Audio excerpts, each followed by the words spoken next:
Welcome to another show of Speak on It. I'm here with my two co-hosts, Tim and Biv. I'm Dom. Y'all know we're gonna bring y'all some good sports talk. But before we do that, we want to make sure y'all go and start on watch parties. Make sure that y'all share this link, subscribe to our YouTube page, follow us on Spotify.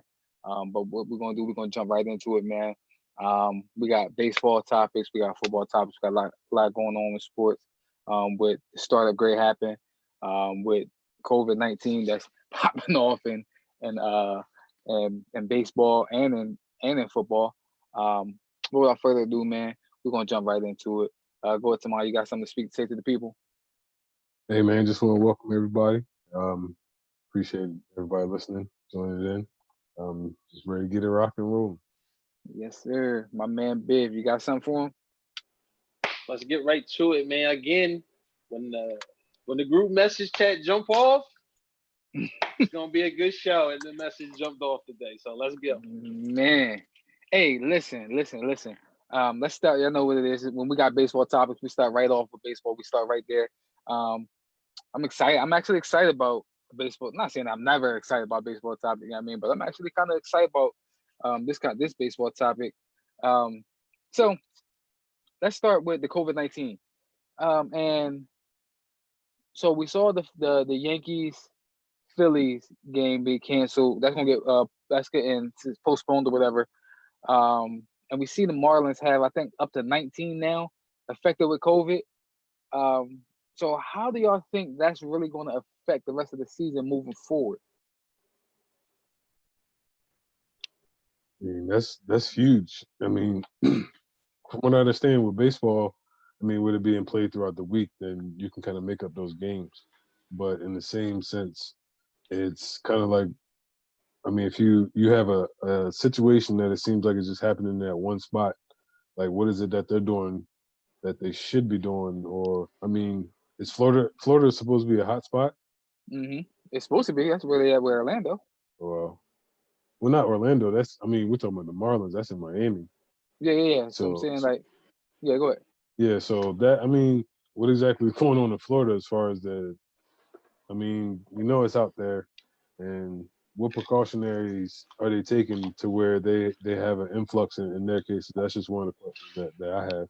But I mean, for Yeah. the most part, um, I mean, it seems like they're going in the right directions as far as trying to move forward. But I mean, it's a big hill to climb, in my opinion. Yeah. Like they had, I think the Marlins gonna miss 11 games, or they got to make up 11 games. 19 of their people or staff members is affected, and zero of all the Philadelphia staff members that came back negative. So it kind of is like, what were the Marlins doing? Yeah, I mean, what were they doing prior to playing this game that got that many people affected? You know what I mean? So It's gonna my thing is, be go ahead, Vic. it's gonna be weird to see if they can finish the season because or win more so because like it's already shortened. It's playing. They're playing 60 games, and you're talking about 11 games they're gonna have to make up. That they're gonna have to make up. Now, what if it turns into three, four, five teams that fall into the same boat? We're talking about possibly just shutting down the season. Again, this was the thing that I was talking about was the bubble that the NBA has is a controlled environment. Mm-hmm. When you have 30 Major League Baseball teams, you can do regionally all you want. If there's no bubble, because you can put in safety protocols, you can do everything, but when people are given that free will to do whatever they want after practice, before games, before travel, after travel, all of those things play into actually having the spread of the virus.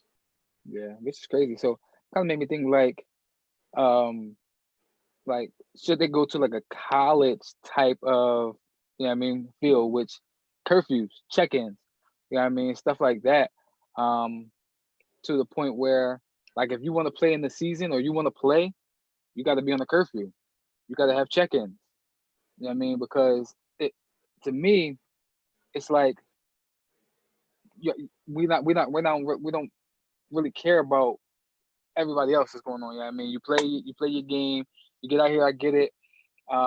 We grown men, but at the end of the day, this is a job. This is your job, right? So you get paid millions and millions of dollars to do this, and if this is what is your profession and this is what how you make your livelihood, and you jeopardizing, like, if you're not following product protocols, you're jeopardizing the livelihoods of others. You know what I mean, and you messing up your own money. You know what I mean, so to me, it's like, should the MLB go to like a college type of season where they having check-ins and they having curfews for these grown men? As far as check-ins, like, would it be like a bubble atmosphere? That's what you're talking about? Well, it can't be a bubble atmosphere because it's like there's too many things that have to go right with them having the bubble. One, they play outside. I mean, so right there, you can't even have a controlled atmosphere in and of itself, or a bubble field for me, like, just because they play it outside. But it's like check-ins, like, like pretty much have them on restriction. You know what I mean? Like, basically like restrictions. Yeah. I mean, if that's what the employer wants, I mean, it's people that have jobs out here right now that have to go through temperature checks every time they go to work, right? And they got to do whatever they got to do as far as testing wise. And as a professional athlete, this is your job, like you said. I mean, you not, and like, I don't know what they're doing afterwards.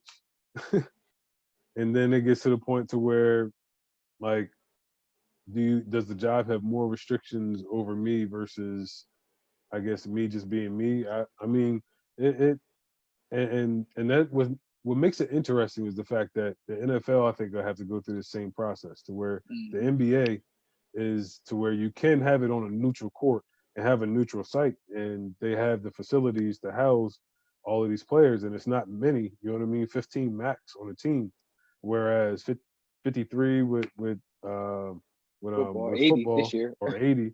And with baseball, you have the traveling aspect of going from one place to another.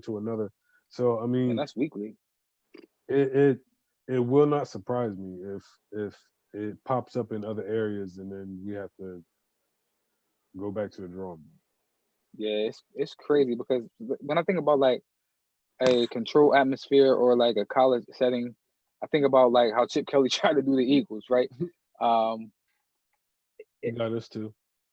Like how he got y'all, like just like that. Like that's how they should structure this thing, where it's times. You know what I mean? Like, when are you going to sleep? Like, huh? Where's Chip Kelly at? Let's call him. UCLA. Yeah, He's the voice of reason. We definitely did. When Chip Kelly, when we mentioned Chip Kelly as the voice of reason for how to handle this COVID situation, it's real, right? Because I do feel like they should do check-ins, like, okay, well, I'm here with such and such, you know what I mean? Or we need to have curfews, because if you don't do that, you're jeopardizing the whole brand. You know what I mean? The Marlins can jeopardize basically the whole MLB season. That's 18 people, 18 players and staff members, or 19 players and staff members, 11 games being missed. And like Viv said, what if that's another team? What if another team get hit like that? 18, 19 staff members, 11 games missed. That's jeopardizing the whole season. What did y'all fight so hard for to have a season just to jeopardize it?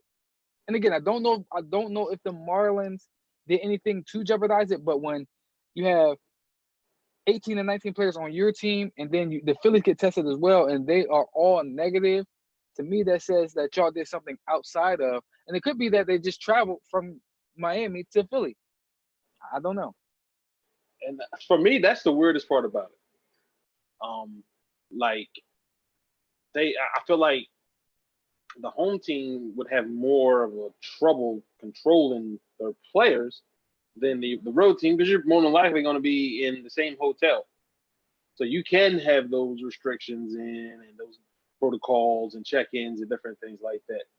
But again, you got to travel to get here, and Marlins. I'm not sure why if they took a commercial flight. I'm pretty sure they can afford a private jet for the team, but so that would, to me, that shouldn't be a problem, like catching a COVID traveling, because everybody should have been traveling just with each other. So the question is, what were you doing? What were you doing prior, or what were you doing in Philly?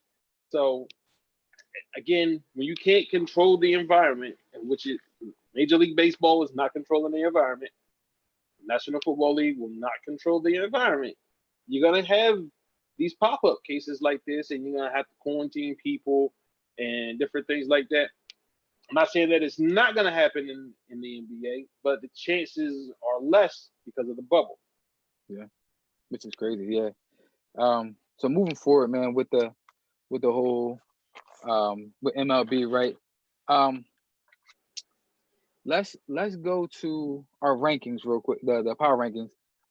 We just did top 10 power rankings for the season so far, and then from there, I guess we can jump into who are some of the surprise people. And if y'all want to do how we normally do it, where we start out, go from 10 all the way down, we can definitely do that. But if y'all want, I can definitely kick it off and start it. My number 10 would be the Oakland A's. I think the Oakland A's, when I was doing the list, I really checked in, like I looked at plus minuses. I looked at that heavy. I looked at like some of the opponents that they played. Oakland A's only had a plus minus of +1. They 3-2. They had an all right schedule so far, but a couple of the teams that I left off, like the Yankees, like the Braves, the Yankees only played 3 games for me this year. They also -3, and just the A's. They play some good competition. And like I said, they +1, and they got a winning record. So that's why I got the Oakland A's as my number 10. I'm gonna just speed through. My number 10 is the Atlanta Braves. Bias alert. I say, I wonder if you got them on your in your top 10, Biv. Currently, 10 for you. Currently, no, and that's probably a bias alert too, because I'm a very harsh critic on my team, and I'm not disappointed at all. It's only 3 couple games. You know what I mean? It's only been a few games, and we kind of made a decision on Mike Fulton-Esset that I thought we were going to make. It was time to option him again and probably move on from him. He got one start, and it was a wrap for him. But I don't have the Braves. My number 10 though. I'm with you, Dom. I got the A's. I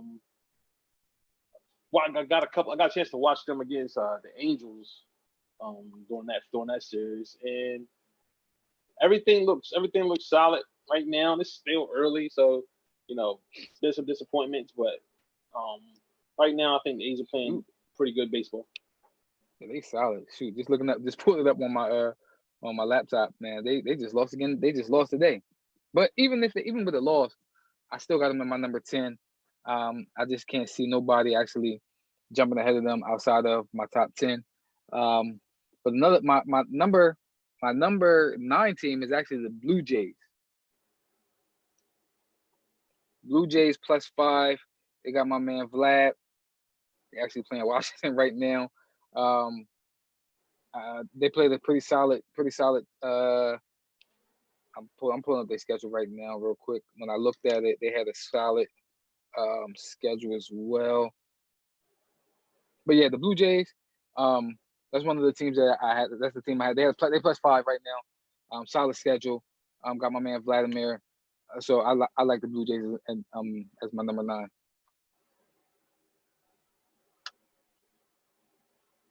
So my number 9 may be a little shocking, but it's the Houston Astros. No, that ain't shocking. That ain't shocking at all. Being as though, it looks like they played well against the Mariners. Struggled a little bit against the Dodgers. We'll see what they do today or tonight. I guess they're playing the Dodgers as well. So, I mean, they got a lot to prove, in my opinion, with the whole scandal and whatnot. So, I I think have taking them. that the scandal aside, man, that the Houston Astros lineup is still solid. I mean, it's still a good team, still a good lineup. Um, I expect them to be fighting for a player spot, be fighting for that top seed, and I expect them to make noise in the playoffs. Like I said, even if you take the scandal out, you can't deny the lineup and the roster that they put out there. So the the Astros, I mean, having them at 9, it's not bad, but you can have them anywhere from, I mean, 9 all the way up to 6, 5 or 6 in my opinion. But that's not a bad choice either. My number 9 is the Cardinals. Okay, St. Um, Louis. yep, St. Louis Cardinals. I just think that they're solid. It's still early, so I don't want nobody to start thinking like, man, you guys are tripping like this. Most of these teams Right. haven't played more than like 5 games. So, and a lot of teams have identical records. Teams haven't played anybody. So you're still trying to figure things out. But I like the Cardinals so far. Still gonna be interesting to see what they do with certain pitchers and certain guys. I've seen Yadier Molina, still the best defensive catcher in baseball. So right now I got the Cardinals in them. And again, like you said, they do weekly. They do ESPN, CBS. They do power rankings every week, B. So this is based off of the first week. You know what I mean, or the first couple of games. And the Cardinals, I think they're a solid team. I actually wanted to put them on the list, but I just looked at their plus minus and I was like, there was other teams that I actually just couldn't leave off the list. My number 8 is the Rockies. They had a plus minus. The plus minus means, for those who are watching, is the runs that they had hit batting, and the runs that they allow. So the Rockies actually had a plus 8. What I looked at them is I think they had 16 runs, 8 and 8 runs allowed. So they're not really blowing people away, but they're just finding ways to win. But they defensively just only allow 8 runs in 5 games. That's a solid. That's goes to pitching and it goes to defense. I think that's a solid team. I think that defense in baseball is one of the things that's underrated. I think that if they continuously be a solid defensive team all year, I know we love chicks dig the long ball. I know we love the bats and everything like that. But I think defensively, if they can be solid defensively all year, they can give teams problems. So, my number 8 is the Baltimore Orioles, and it's biased. They looks like after they got beat up by the Red Sox, they took it a little seriously when the next 2. They tried to play the COVID Marlins, but that got postponed, so they'll be playing the Yankees, and that's going to be a big test for them. So, I had them at 8. They're gonna get smacked by the Yankees. I got the Astros at 8. They're in for a long season, and they're only playing 60 games, so they should be in for a long, probably depending on what happens in long April and May next year, because everybody's not gonna be able to get their chance to throw the ball at them and let them know how they feel about them. So they better get used to the treatment that they got last night, but they're still solid. Like you said, Dom, the team is still good.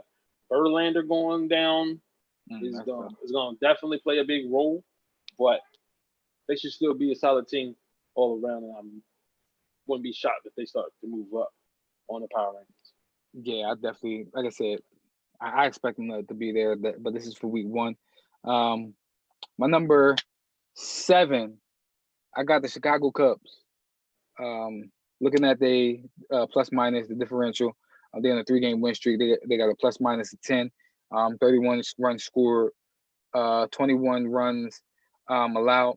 What I like about it is that they aren't just winning at home or on the road. They 2-1 at home, 2-0 on the road, so they actually can do. They actually been doing both sides. And the schedule, I think the schedule was a little light when I looked at it. Is why I had them at number 7, because they 4-1. But the schedule that they played wasn't impressive to me. Like, they beat the Brewers twice, and they beat the Cincinnati Reds twice. They lost to the Brewers once. So that's why I bumped them down a little bit, because they didn't play a lot. They didn't play tough competition.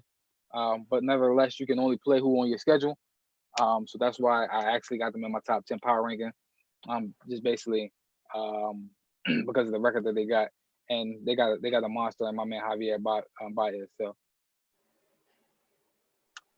So at number 7, I got the Colorado Rockies.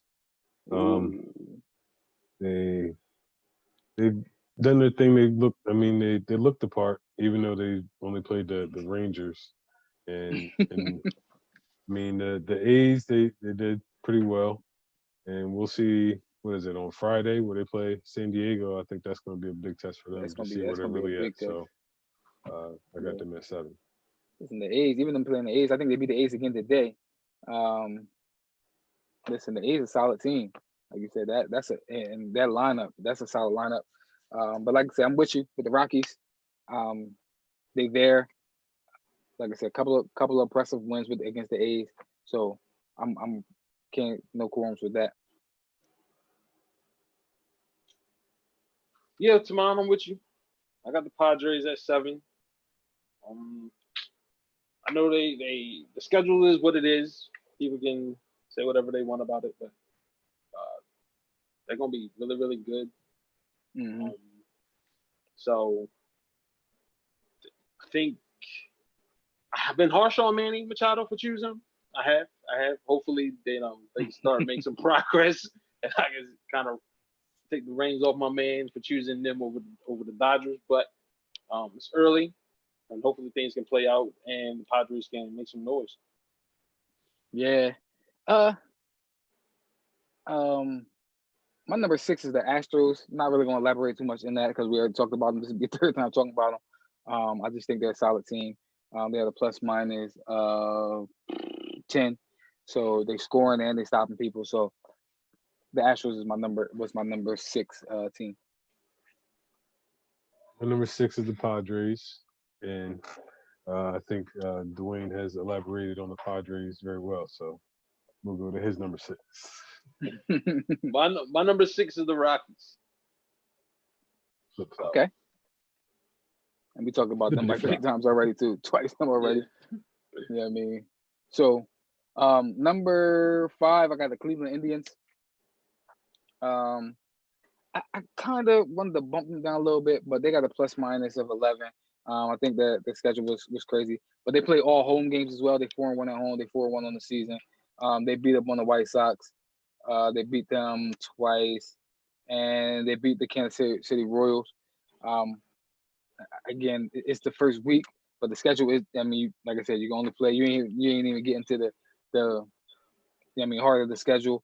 Ain't playing no tough teams, but they 4-1. I look at plus minus heavy when I did this ranking, and they had the plus minus of 11. So that's why I got them at my number 5 spot. My number 5 is the Minnesota Twins. I really like them coming in, and I mean they beat up on the White Sox except for that one game on Saturday. But other than that, they look like they're performing very well. So I got them at 5.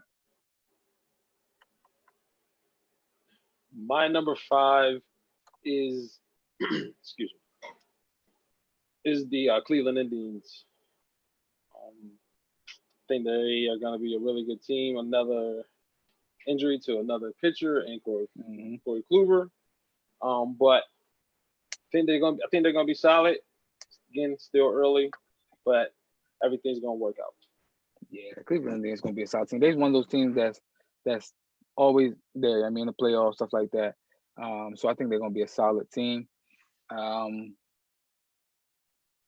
Their pitching is always strong and everything like that. So I think the Cleveland Indians is going to be one of those teams that's just they always going to make the playoff. My number 4 is the Minnesota Twins. Again, like I said, I did heavy on plus minus. They had a can't even find them now. Oh, they had a plus minus of 13, 33 bats, uh, um, run score, 20 runs allowed. The thing they had a solid team last year. I think they were second or third in the league in home run score last year. So this ain't nothing new to them. They always had a solid team. My only thing with them is postseason. Got to see in the postseason. They choke in the postseason. So I think you expect a solid team from the Twins. Just gotta be able to beat the Yankees. That's your number 4. Yeah. Oh, my number 4, the Yankees? Nah, my number 4 is the Twins. Oh, yeah, that's what I said. Yeah. So at number 4, I got the Cubs. Reason being, I like the home and away. They perform pretty decent. Not necessarily looking at the competition because it's early, but for you to be able to perform home and away, have to still win a record early, you're on the right track. So I got them at 4. And I know my man Jay Wan to kill me if I ain't have him in the list. So. My number 4 is the Tampa Bay Rays. Like again, it's early. They're 4-1. All 5 games have been at home. I'm not gonna take anything from them, but they have been really, really solid in my opinion, and they whipped up on my Braves twice. So, but that's not the reason why I have them lower than probably you guys have them. But they are so far they've probably been one of the more surprising teams through the first 5-6 games. So, I'll talk about them later in my ranking. But my number 3 is the Padres. Like you said, Manny, he doing his thing over there. They do have where the freak are they at, man? I can't even find it. Padres. They got a plus minus of 14. Like you said, Manny over there doing his thing. They are 4-1. 3 games at home, 4 games at home, 1 on the road. 3-1 at home. 1 win on the road. 26 scores, 12 runs allowed. Like I said, it's still early, but I like what they're doing. I do like their team. They have a nice, solid team. But again, they 4-1. I mean, it's slim pickings right now because it's the first week. But hey, it's a power ranking show in baseball, and I like the Padres. I see how the Padres right now. I got the Indians. And Dwayne has elaborated on that as well. So I'll pass it to him. I got the Cubs at 3. And I like what they're doing. I've seen Chris Bryant leading off. I like that move. I really do like that move. Kyle Hendricks looks like he's an ace. So Kyle Bryant was Bryant was a Philly. You know? Was he was a Philly? Okay. I do. We should have got him. We Bryce Harper went the bat for him heavy. You know what I mean? And not saying that he probably won't be a Philly sometime during the season. Are they gonna have a trade deadline on it this year? That's gonna be crazy. That's a good question. I mean, so we'll see. My number 2 is the Dodgers. I couldn't put the Dodgers, even though they got the best plus minus in the league. They did beat the Yankees once, but I couldn't put them ahead of the one team because they're 3-2. The Dodgers 3-2, so I can't put them ahead of the team. Yeah, I mean, who got a solid plus minus? Got a solid record. Play some solid teams. But the Dodgers, the Dodgers is one of those teams I think that they built for the playoffs, and they probably going to the World Series. Baseball, one of those things where if you get hot, another team can beat you. But if I'm looking at a roster from top to bottom, it's hard to find a roster that's better than that Dodgers roster. I would agree, but I left them off because I don't think that they're performing the way that they should. Maybe I'm a hype machine guy, but at number They 2 I got they split with the Giants. I didn't have them in my top 10.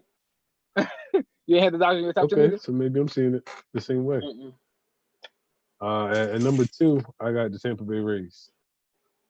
Oh, I got number one. They beat the Braves, so I give all due respect. So not to say that, but just I mean, like you guys said, they've been a surprise team coming in. They beat the Blue Jays, which from what I'm knowing that's a very good team. I mean, well, they split with them. No, it was a 2-1. My fault. 2-1. And then they beat up on the Braves. And they beat on Hopefully the Braves. they lose today. But I mean, Who, they're on the right track. Or the Rays. They're playing the Rays are playing the Braves today. Man, they about to smack the Braves. They about to beat the Braves off the Braves. All right. So Sorry, that's Bill. number 2. My number 2 is the Twins. I got the Twins at 2. No beef with that. And the Twins. Go ahead. I was gonna say I'm assuming everybody got the same number 1 then. Nope. No. Because you already said my number 1. Oh, okay. The Rays. The Rays are number 1. Plus minus 14. You're a Yankee hater? No, I already said why they had the Yankees on the list in the beginning. They played 3 games and they about to miss a bunch of games. That's all, and they got a negative. And they got a negative plus minus. They got -3. They only got 9 runs scored in. Because that one game. Listen. When you think of the Yankees, they got bats. You only in 3 games, y'all averaging three home runs a game. They went 2-1 against the World Series champs, right? No, they went 2-1 against the Dodgers, I think. The Nationals. I mean, the Nationals. Yeah, against the Nationals. They did win the World Series last year, correct? Oh, hold on. They did, but they are 1-4. But they're 1-4. I'm just saying, you baseball come different because they're 1-2 against the Yankees. The baseball a different animal. You can't. You ain't just gonna come. You ain't the Astros. You just gonna come up with World Series and just think you just gonna go again. They did. Listen, we ain't gonna talk about them. Who the losses that the Nationals got. I mean, from what I'm looking at, they beat them 4-1. That was the first game. That was a hyped up game as well, correct? That was the rain delay game. Yeah, that was a hype up game. Yeah, listen. The only reason I don't have the Yankees, and again, the Yankees is my AL team. So it ain't that I don't like them. I love the Yankees. That's my AL team. I root for the in the AL. But they only played 3 games, and it was against the Nationals. And again, I'm looking at it. They allowed 12 runs. They only scored 9. And when I think about that team, I think about bats. I think about the bats that they have. And they only have 9 runs in 3 games. Speaks volumes to me. Okay. Well, hey, I got the Yankees at 1. Same here. I got no beef with it. Like I said, they're the Yankees. They're a solid team. I just disqualified them because they only played. We haven't seen them play since the opening week. You know what I mean? So that's why I don't have them on the team. But moving along, early surprises. It could be negative or positive. We all mentioned one team that's a positive. I think that goes without saying is the Rays. I think the Rays having a good season so far. They're solid. That's an early surprise for me. Another early surprise for me is, y'all know I'm going to talk about them. That's my squad, the Phillies. I feel like, listen, I think pitching is huge, but when you have Aaron Nola, he's your starter, he's solid, but then you lose that game, right? You bring in Zach Wheeler, he hold it down for you.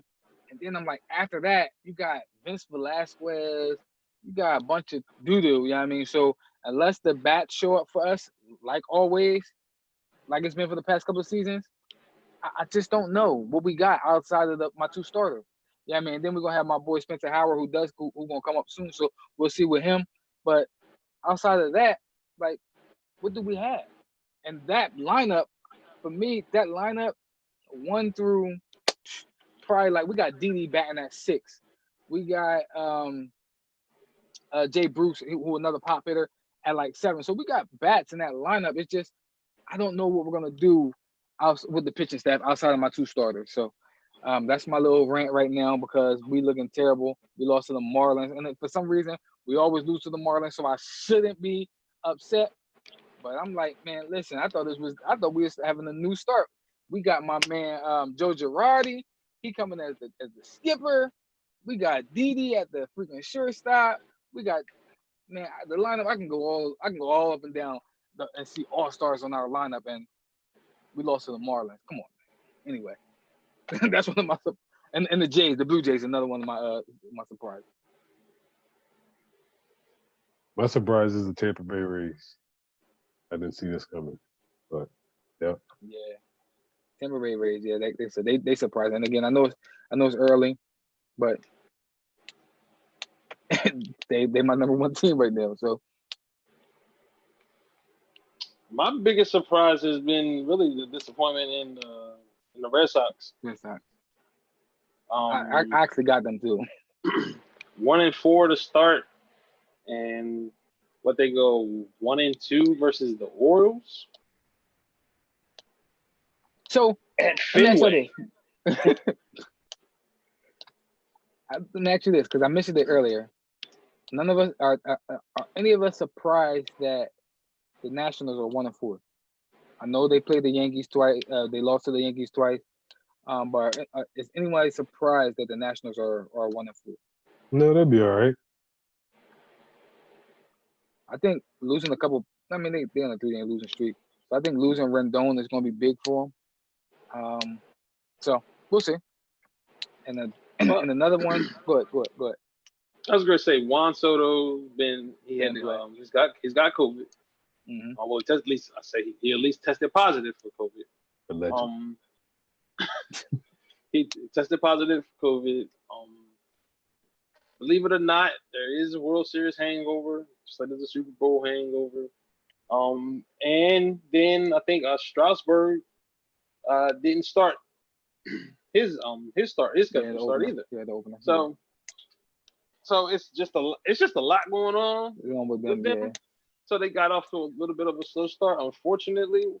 In a 60-game season, you can't get off to a slow start.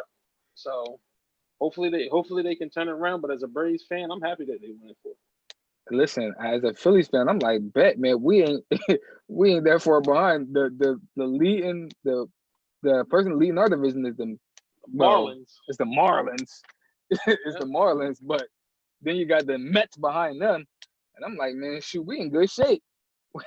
We straight as long as the Nationals and the freaking Braves ain't that far ahead of us, we good. Even though I think the Mets is a solid team. I was going to say you don't sleep on the Mets. The Mets is a solid team. I mean, they got pitchers. They got my man P. Alonso. So I think they're a solid team. Cespedes is healthy. So, but this is the Mets. They got to prove it to me, man. They struggle. Like they have seasons like even last year, even if they finished ahead of us last year, but they had to dig. And I think it's actually when they got Marcus Stroman and they had Syndergaard, like he came back healthy, but they have up and down seasons. Well, who the hell am I talking about? We have up and down seasons too, so never mind. We just gonna move forward. I can't talk about nobody else's team. But hey, listen, I think we got the bats. I think we got the team. We only 1-2. So I think not having to play the Yankees right away after playing the Marlins, I think that'll help us as well. That way we can get into a little groove. But if I'm not mistaken, I think our next schedule is against the Blue Jays. So that might hurt us too. So I don't know. We'll see. We'll see how that thing will play out. But anyway, moving along, man, moving forward.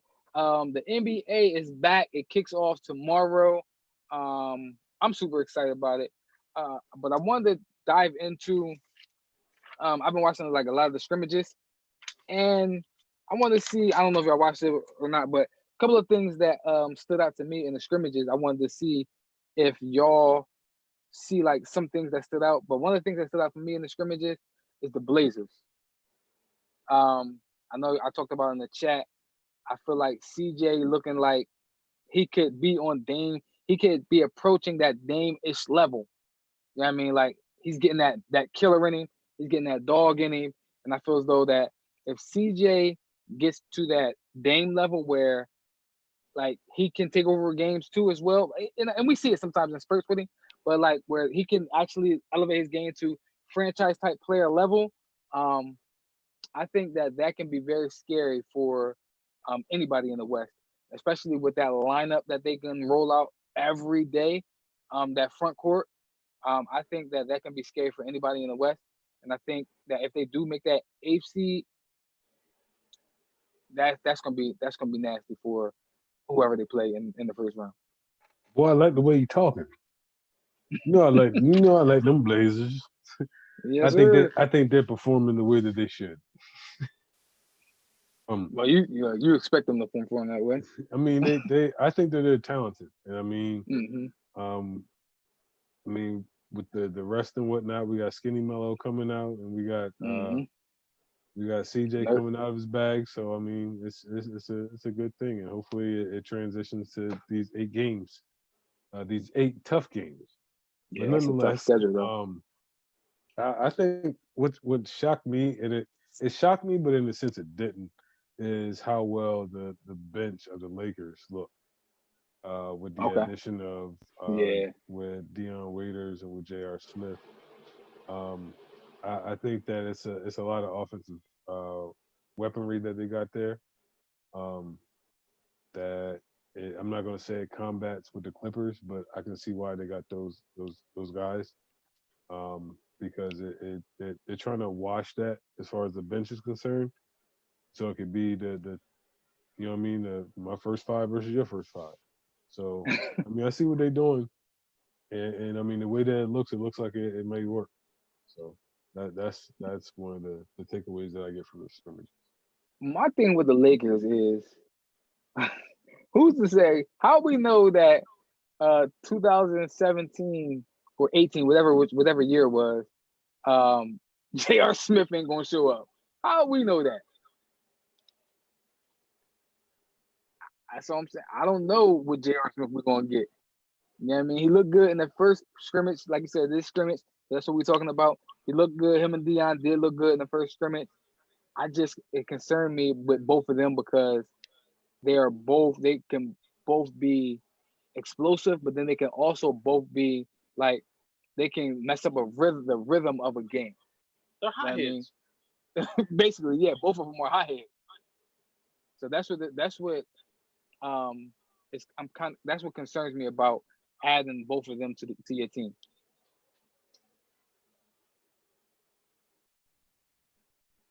I thought I had something to say. For me, my biggest takeaway, because he was talking about the Lakers, so I didn't know if he had a rebuttal. But my biggest takeaway from the scrimmages is the atmosphere. Mm-hmm. I got a feeling it's going to be a lot more one-on-one play than we see in the NBA on a regular floor with the arena. I think it's because,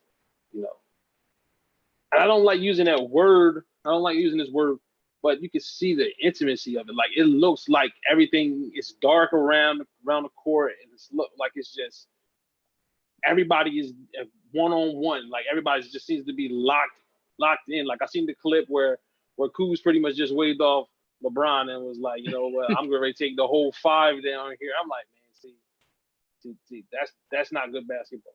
Mm-hmm. And I'm worried that those are the types of things. Like, it's cool in a scrimmage, but we're getting ready. We need to be in playoff mode right now. Like, everything needs to be playoff mode. We need to be crisp right now, and then working on things to get better for this playoff run. And I'm not sure you're going to get it in that atmosphere. I think it's going to be a lot of one-on-one cooking, and once these games really, really start. Which I'm glad you said that, because when you talk about being crisp, being clicking, one team that doesn't look like they clicking, even though I think they're talented is the Clippers. Like they don't look like they're gelling. They don't look like they're clicking. They don't look like the Clippers that we think is the second best team or the first best team in the West or maybe even in the NBA. And do we just chalk that up to it being scrimmage games? Do we just chalk that up to Pat Beverly not being there? Like, what do we really think that that's a concern? I mean, in my opinion, it's concerning. I mean, the reason being is because season start, like you said, a couple of days. Tomorrow. So, I mean, Tomorrow. Is it tomorrow? Yeah. I thought it was the 31st. Tomorrow. No, 30th. tomorrow. Oh Lord, what am I? Okay. Tomorrow TNT. Hey, Yep, Lakers Clippers. Lakers Clippers. I think Jazz Pelicans. Mm-hmm. Yeah, so it's kind of it makes you have the feel of the preseason to where it feels like October to them because they had a break, but you can't have that October feel because we coming up in the months that's crucial. And I mean, to be honest, I mean the finals would actually be over by now, but Right. I mean we in the summer months, and we all know summer months is championship months in basketball, and it's just a little later. So I mean, playoff time is here. To be quite honest. And for them, they should be in playoff mode from day one. Yeah, I agree. Again, agree with the you. atmosphere is so different. I think it's gonna take some adjusting to. It's gonna take some adjusting to. I don't like baseball is different because you can it's not really it's saying like you feel like you're outside anyway. Mm-hmm. Like you're outside anyway. So basketball, you know how it is when you play in open gym. It's different than when you play you know what I mean, school ball in the gym. Like it's completely different. And right now I feel like it's gonna be a lot like the Rockets, you better look out for the Rockets. Yes. Because this feels like a James Harden type atmosphere. It feels like I'm getting ready to go absolutely nuts in here, and then he got Brody beside him. So, like, look out for the Rockets. It made me feel like basically what Bill's saying. Like, when we talk about that one-on-one type style, I think about how college used to be, where if you got a dominant backcourt that can beat you off the dribble, play that play ISO ball, you're gonna have a problem. You're gonna have problems. And when you say the Rockets, that's what I think about. They got a college type backcourt where we're gonna beat you off the dribble, we're gonna play ISO ball, and y'all gotta stop us. And we're gonna give y'all problems all night. I don't care who your bigs are, I don't care who your guards are, we're gonna give you work all night. And I think the Rockets gonna give teams problems. They're gonna give teams problems because you can't switch everything with them. Because if you switch everything with them, it's gonna be a mismatch. You know what I mean? So I don't care who you put on Russ or James. You can put LeBron on, unless you're in the West.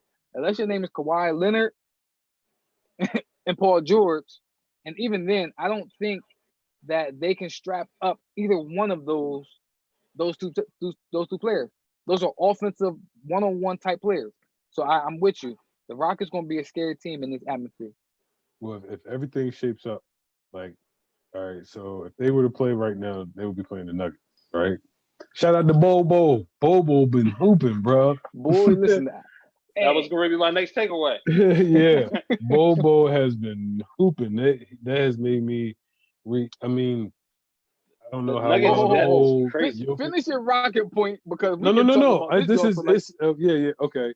I'm just saying, as far as with playoffs, it's the matchups, and to me, I totally get what you're saying as far as who's going to guard them, as far as LeBron or Kawhi.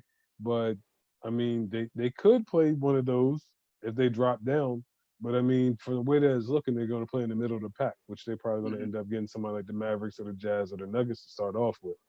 So I mean, it's a matter of matchups at the end of the day. And I mean, like with James Harden, though, man, listen, he's an offensive machine, bro. I'm not gonna knock that man whatsoever. You can call it a travel. They don't call it a travel. And what he does, the 2.5 steps or the 3.5, whatever you want to call it, he's an offensive machine, man. Yeah, So you can't knock that. let me Since tell you mentioned it, since you did mention Denver Bobo. and Bowl and them, right? I think that they can be a matchup problem for anybody in the West. But like you said, I think the Rockets definitely probably want to avoid that team because of just how they play. They're gonna dump it down. They're gonna dump it down Yeah. to that guy. Yeah, I mean Jokic. And they're gonna feed everything gonna run through him. A lot of other teams that they play who may go big, they don't run through a big. Even with the Lakers, they could and should run through Anthony Davis, but they don't. They don't run through him on the post. So I think that the Rockets can be like even with the Jazz, they got a big, but ain't nobody scared of Rudy Gobert on the offensive end.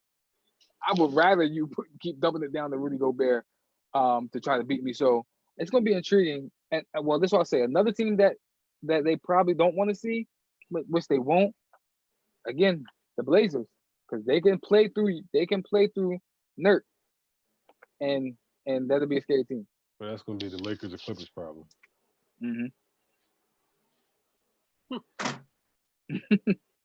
But another one of my team takeaways, real quick, Ben Simmons. He's shooting more.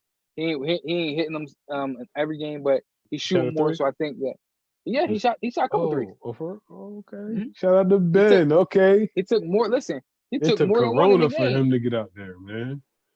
Listen, when you start seeing him take more than 1 threes in a game, and then the next game he took more jumpers.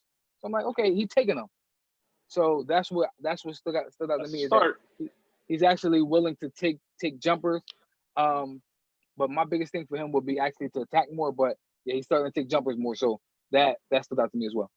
And Joel Embiid being injured again, but anyway. Boy, that would mess around and not make the playoffs. No, y'all. Let me see. What is it? We play Friday. We play or Saturday. Y'all can't. Yeah, we can't not make the playoffs. My fault. Y'all. Joel Embiid, he's gonna play. He gonna play. Y'all might drop down to 8 though. No, y'all can't even drop down to 8. We can't even drop down. We can't even drop down to 7. So yeah, I think the lowest they can finish is 6. Yeah. 6. Yeah, so we'll be straight. So yeah, well, just barely by the skin of y'all team. Man, we gonna get the 3 anyway. Yeah, y'all gonna get the 6. Y'all gonna be a 6, bro. We gonna get the 3. We play. Looking at the Indiana teams ahead of them, and the heck, man, y'all staying. Did you check their schedules? Boston got a tough schedule. Toronto got a tough schedule. We got a light schedule. Y'all play the Pacers. Yes, we're gonna smack them, and I don't even know if Victor Oladipo playing. And the Wizards are trying to fight to get in. The Magic are trying to fight to get in. The Trailblazers are trying to fight to get in. The Suns will probably know by then whether they in or not. We gonna beat them. Listen, all right, Joe. That's what I'll say. That's what I'll say. What was it? Dr. Heckle, Mr. Job, whatever the freak is called, Dr. Hyde, whatever. That's who we are. That's who we are. So depending on what team shows up, I can agree with you. But even we should beat those teams. We should beat those teams regardless. Not the Pacers, Blazers. Not the Blazers. I don't give a freak what Melo shows up. We should beat those teams. If Denver Melo showed up, y'all definitely not beating them. Oh my God! If Denver Melo showed up, we definitely beating y'all because he ain't passing to nobody else. Here we go. Who are you, George Karl? George Karl, man. Go ahead, man. Hey, listen. Since we're talking about who seeding and everything like that, let's talk about who we got, who we think is coming out of each conference, right? So of course, y'all know I'm gonna be biased in the East. Y'all know I think I got the Sixers coming out of the East. So we can eliminate that right now. You wouldn't even put no logic into it or anything. I did put logic. I will put logic into it.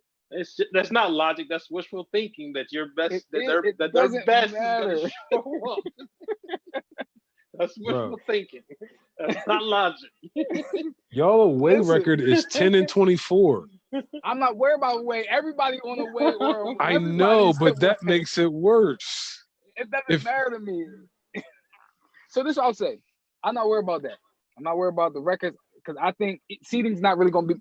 I don't care where seeding. It's I not don't gonna care. matter. It's not gonna Hold matter. on, let me ask this question. Because as we're talking about playoffs, do y'all think because of the atmosphere that teams with less experience are going to be phased because there won't be any crowd? Do you think that they will be phased No, because of not being crowd? But do you think the pressure will still get to them in those moments? I don't think the pressure's going to get to them in those moments because of what you said. The atmosphere. The atmosphere is just different. You're not going to have a crowd.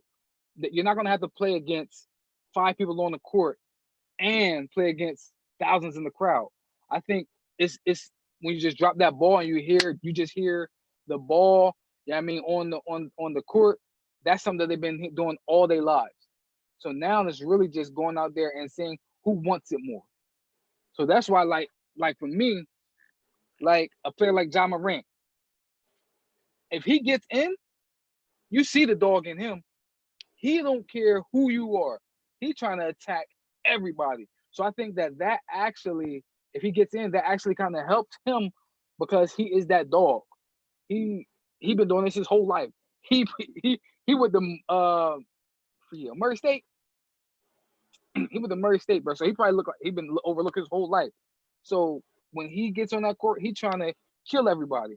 This is another thing why I think about Russell Westbrook. When he get on that court, this is what they've been doing his whole life. He trying to kill everybody. So that's why I think that I don't think it's going to hurt people. The less experienced teams because it's you're not going up against crowds. I mean, I think that the crowds does help the young guys, but I mean, when you're talking about the playoffs, we're still talking about a 7-game series. So when you have these NBA coaches, they're coaching to stop you for 4 consecutive to 7 games. You know what I mean? Versus you playing different teams every night. That's a different look every night. Versus a team that, okay, they know what you're going to do. Game 1, you figure it out. Now we got to figure it out game 2. That's the mental strain as far as the playoffs is concerned. And whether you have a crowd or not, that just goes, that's playing basketball. And the intensity of the playoffs goes up with basketball because now you know it's something on the line. So, I mean, I think the crowd does take away, but I still think that there's still a strain going to be on them because they're young in the playoffs, and the playoffs is the playoffs. But you're talking about the coaching aspect of it. That's the coaching. So that's why But I say I even think the coaching will have players, to. I mean, when you're in the playoffs, like it steps up a notch. You know what I mean? Like the regular wear and tear of the 82 games. But then once the playoffs is here, you start to see people show up that never showed up before. You see where people's hearts go in the series. Like we've got the stigma of James Harden not being a playoff guy. I mean, that's the stigma that's on him. He can compete in all 82, but when that 7-game series happens, sometimes he disappears. So that's when, to me, the real comes with the real. I get you, but like I said, I'm just talking about like with dogs, right? So we saw it, Donovan Mitchell. Yeah, I mean, 2 years ago when he had the crowd, and he was making the play. You saw what type of player he was. He didn't shy away from a moment. He didn't care about the moment. You know what I mean? He actually elevated his game in the playoffs, and that's when we see like, okay, this boy's for real. You know what I mean? He took down Russ and them. He took down James and them. So, well, he didn't take down James and them, but he took down Russ and them, and we see like this boy is for real. I say like with Ja Morant, like when you see a Ja Morant, or when you see it maybe what's the boy name Zion. You see a Zion getting there. I don't think they're gonna shy away from that moment. I think this is actually without the crowd. This is just business. This is just what I've been doing. You know what I mean? So to me, they're just gonna go out there and they're gonna go out there and try to perform, and they're gonna go out there and try to take your heart. So it makes for great entertainment. Definitely. I asked that question because I've been going back and forth on picking the team out west, and I don't. If we were in the regular playoffs, I wouldn't pick Denver because I don't think they had the experience. But I don't think that without the crowd pressure and that change of environment and that scenery, I'm gonna go with the Nuggets to come out the West. Bobo. I agree. Bobo Finals MVP. No, I ain't gonna go that far. My God. I'm not gonna go that far. But Nah, I Bobo agree been with hype. I agree with him. Ooh. I Oh, you agree got the with Nuggets come out of the West too? I got the Nuggets coming out of the West. I got the different. Ooh, yo. Just think about like how they play. Y'all are intellectuals today. They play outside. Like they play outside. I mean, they play inside. They got shooters around him. They got a nice bench. They play. They're underrated defensive team. I know people say, well, their home record. They have a home court advantage, a legit home court advantage. But just that team around them and the way they play. And Mike Malone is a solid coach. I think he's a solid X's and O's coach. I think they are a team that can challenge. They're a team that can challenge the Lakers. They can challenge the if Portland gets in, they can challenge that front court. And if they go against the Clippers, who the heck do the Clippers have to compete with Jokic? Who do they got? They have no big. They're gonna put Montrezl Harrell on him. I like Montrezl, but 6 man of the year. it ain't the 6 man year. But I do like Montrezl, but he ain't ready for that. He ain't ready for that work. Wow. Well, I'm on an island here. Yeah, you know. I Go mean, Blazers. Nah, I mean, of course, I would if I was extremely biased, but y'all went intellectual, so I had to try to go intellectual and logically, and I'm gonna go with LeBron. We know you and got them. the Lakers. Yeah, We LeBron know and Anthony them, Davis, man. your favorite player on that team. Or your Nah, second go favorite ahead. player. Two of your favorite players. No, Nah, LeBron's not his one of my favorite his favorite player is on the Lakers. on the Anthony Lakers. Davis. Yeah, Anthony So- Davis. No, my favorite player is on the Blazers. Man. Who? Dame My Lillard? No, Melo. Yo, dude, Carmelo Anthony can't be your favorite player anymore, dude. Like, Yes, That's he what I'm can. saying. He Yes, can't be he your can. favorite player Until no he's more. gone. dude, he's not the Until player he's that gone. he is. He's He's not, not the but player he's still he my once was, guy. bro. Listen, I rode Bro, with Shaq bro, from move it. Phoenix to Boston to Cleveland, all the way Why'd around the you do world, that? bro. Why'd 'Cause you I can that's say do my that? guy. why. Like That's my I could guy. say he could be your man. Like that could be your guy, but I wouldn't say he's still my favorite player.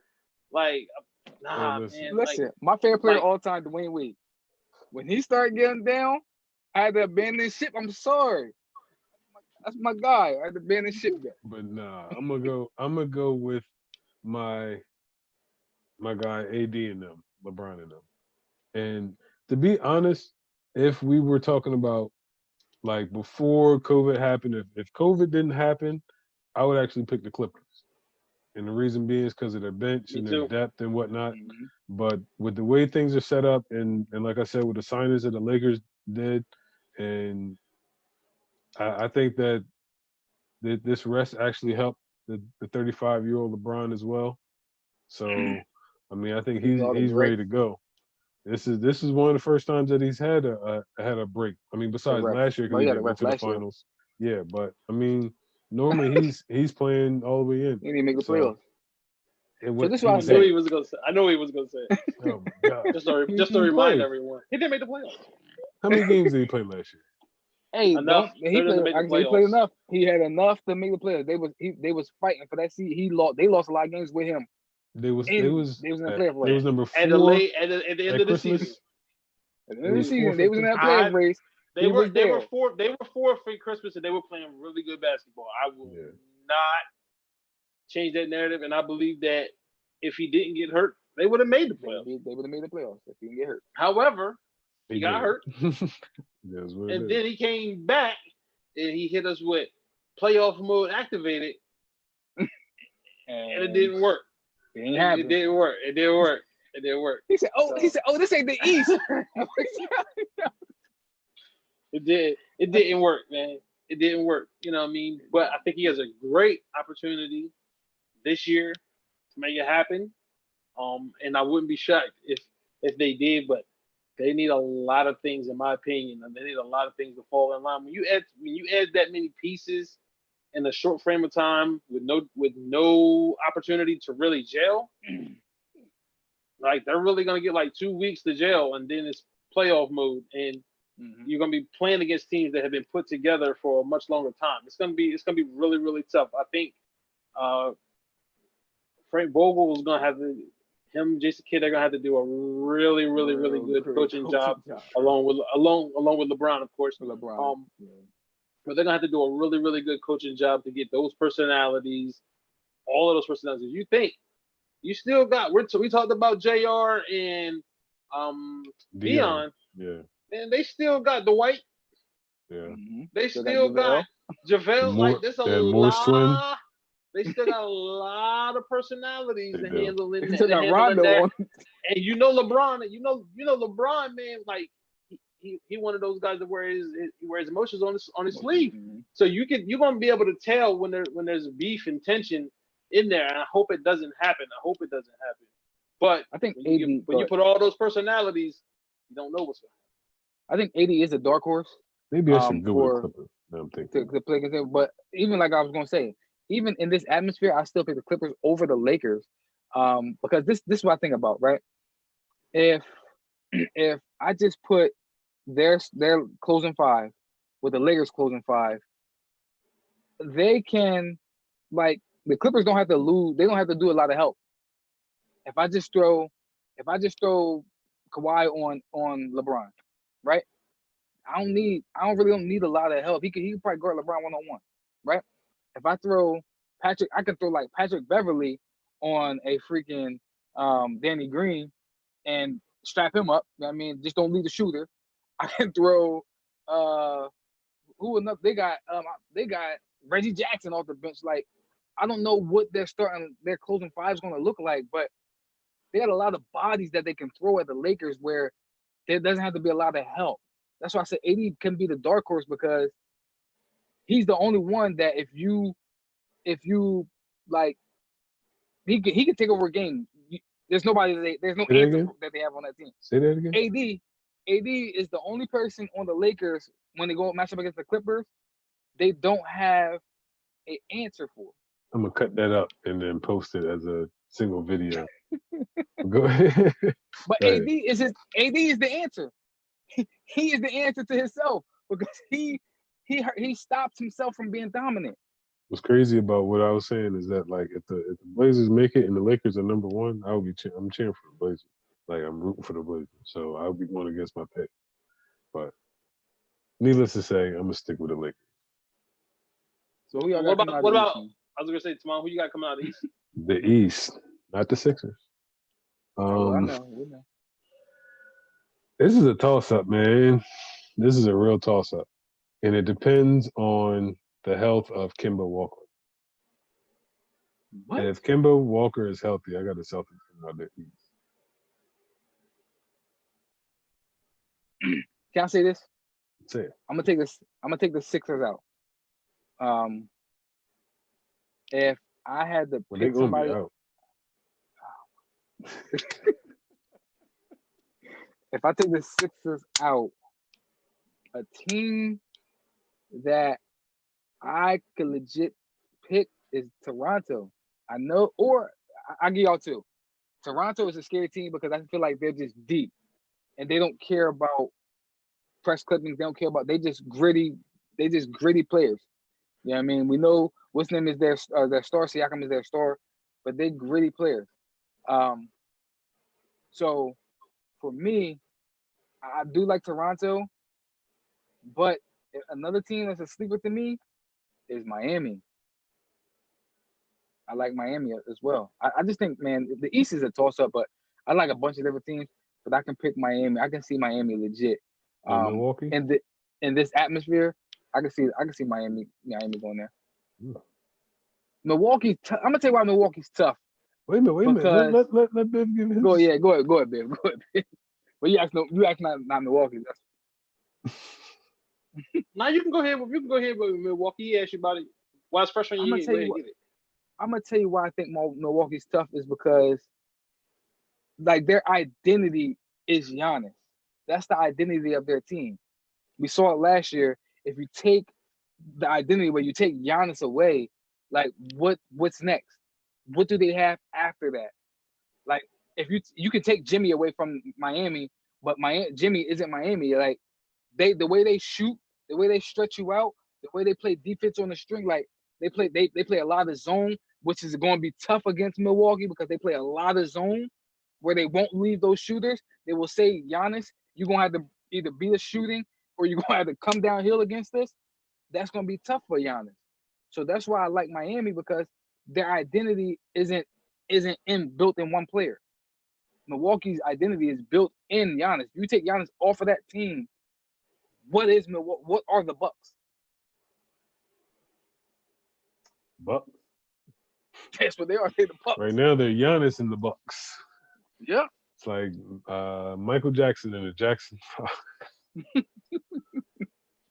Ain't nobody coming to see you, Otis.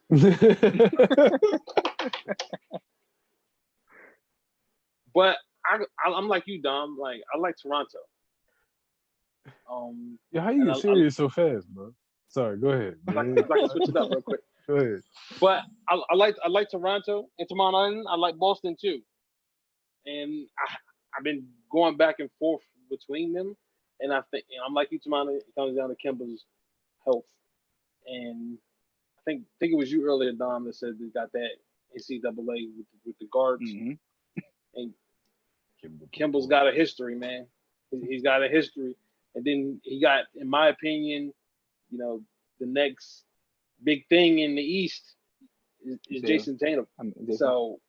So this could be that. This could be that run. They got that length and that depth that I don't think people like to talk about with Jaylen Brown.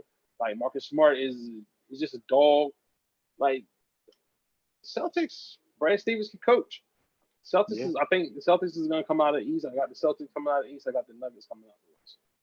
Yeah. Only because of this bubble quarantine, I would not be picking these teams. Right. If this was a regular playoff series. I think Brad Stevens is a super X factor. And like you said, because of the atmosphere, they do got those. They can beat you off of. They can beat you off the dribble with almost one through. Like, they can. Their small line. This can be their small line. Think about this. This can be Boston's small lineup. Kemba at the 1, Jaylen Brown at the 2, Jason Tatum at the 3, Gordon Hayward at the 4, and then maybe Tice. Or they can go real small, right? Like the Nugget, like the Rockets, and have Kemba at the 1, have Marcus Smart at the 2, Jaylen Brown at the 3, have what's his name at the 4, Gordon Hayward at the 4, and then Jason Tatum at the 5. I mean, like, man, and then they can beat you. They can beat you that way. So I agree that in this bubble, they can throw some matchups at you where, like, it's like we can definitely play one-on-one with that lineup and dominate you. So it's gonna be intriguing. Definitely gonna be intriguing with that with the atmosphere that we in. So, moving forward, man, we get into the juicy part of the hold on. Oh, what you about to go to? Go, what you gonna say? About the wings? Huh? Lou Williams. Yeah, Lou Williams. Oh shoot, I forgot we talked. We can just touch on it. We can just touch on it, man. No, we can definitely, yeah. I don't want to dive into it, but listen, I think that, just in my opinion, the man said that Magic City got some good wings, man. And he knows Atlanta. He's from Atlanta, bro. And he left to go to a funeral, and he said he went there to go get some wings. And I have heard of plenty people going to the strip club just to get wings. So I'm not knocking this man's story, and I'm not saying that he did anything wrong, because he was going to an establishment to get himself something to eat. That's not out of the ordinary, regardless of whether you're outside the bubble or inside the bubble. You're gonna go get yourself something to eat. I know women who said, "Listen, them strip club wings be popping." So, I listen. I heard it. I heard the same thing. Strip club wings be jumping. That's what I want to know. Who said I seen Lou Williams at Magic City? That's exactly what happened. It was one of them. It probably was one of the strippers. I heard there was a video, but they said the video just showed him like in with his mask on, like he was just literally just in there with his mask on, because he said he was in there for like 20 minutes because he had to go in there and waiting on wings. Here's my thing. Like, who really cares? Like, he came out of the bubble to go do something, and he went out and he did something that maybe people think that was stupid or whatever, yada yada yada. But the man went to go get something to eat, is what he's saying. Like, I understand that, he put a lot of people at jeopardy, yada yada yada, this, that, and the third. I understand that concern, but I think when I hear somebody say something, people question people's maturity or things like that, you know what I mean? Especially a veteran like Lou Williams, whose name you've never heard come up in anything, not a bad word from a teammate, an opponent, a coach, nothing. And you talking about maturity? Like, this dude has never shown us anything but maturity and never shown anything but to be a stand-up guy. So why would you question his maturity? And then say, I think Perk said something about like Zion had more maturity. Are you serious? You're gonna compare a rookie to a vet that's never done anything? Like, maybe he handled that situation bad and it was a bad idea to go in there and get the wings. Okay, that's cool. Maybe he could have sent somebody else in there to get the wings. Or maybe he could have just not chose to go there. Or is it because y'all think he was in that strip club making it rain and then he got the wings on the way out? Is that what that's what it is? Say what you really say. Like, say what you really feel about the situation. Don't just sit there and speculate on what happened. The man has never done anything to the point where you can't take him at his word. The man said he was going to this Magic City, picking up some wings, and he did. Leave it at that. Was it stupid in your opinion? Okay. To me, he was just a man that was trying to get something to eat. Yep. Like, what if he stopped at a Waffle House? Like, we all seen videos of Waffle House. It gets popping in the Waffle House. It could have been a brawl in the Waffle House. But that would have been stupid and a bad decision too, just because he stopped to get something to eat. Like, take it for what it is. He said he went to the strip club to get some wings, and then he left. And now he's going to be quarantined for 10 days, which he probably was going to be quarantined for 10 days anyway once he left the bubble.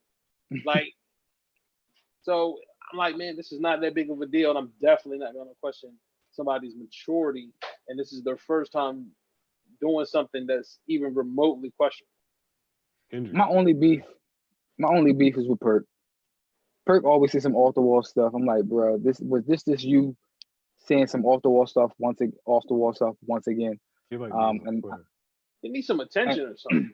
That's what it is. That's what it is, bro. Like Lou said, bro. I don't know. He said however many years he been in the NBA, and this all you got. Never heard anybody saying anything about him.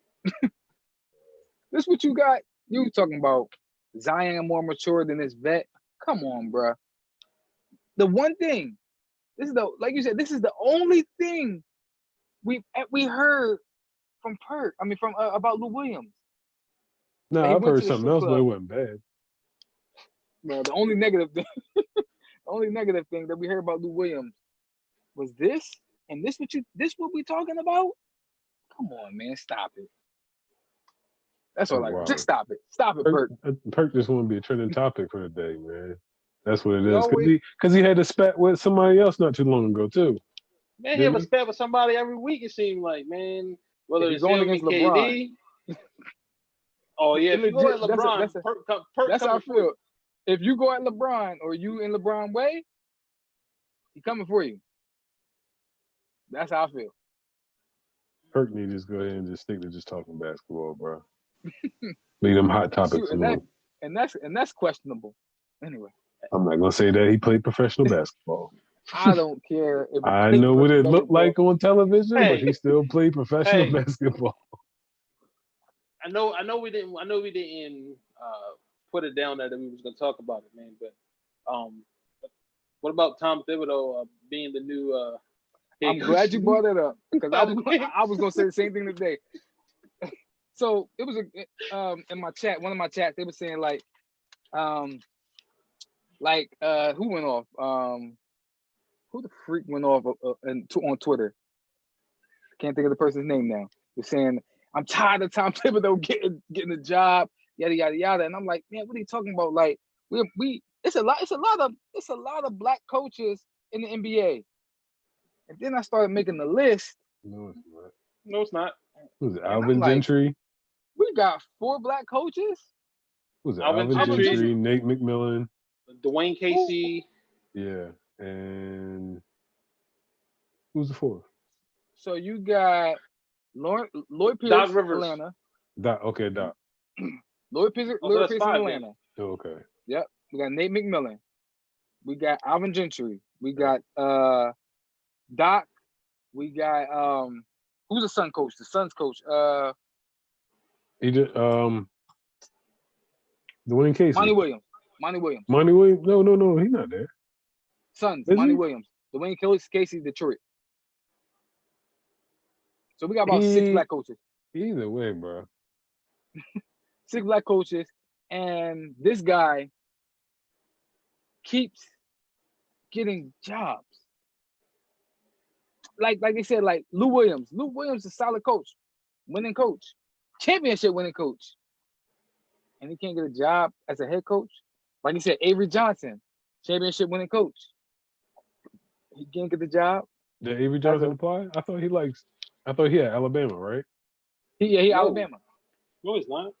He's not Alabama no more. No. Where is he at? Dang, Avery, what happened? Avery Johnson, I think, is like an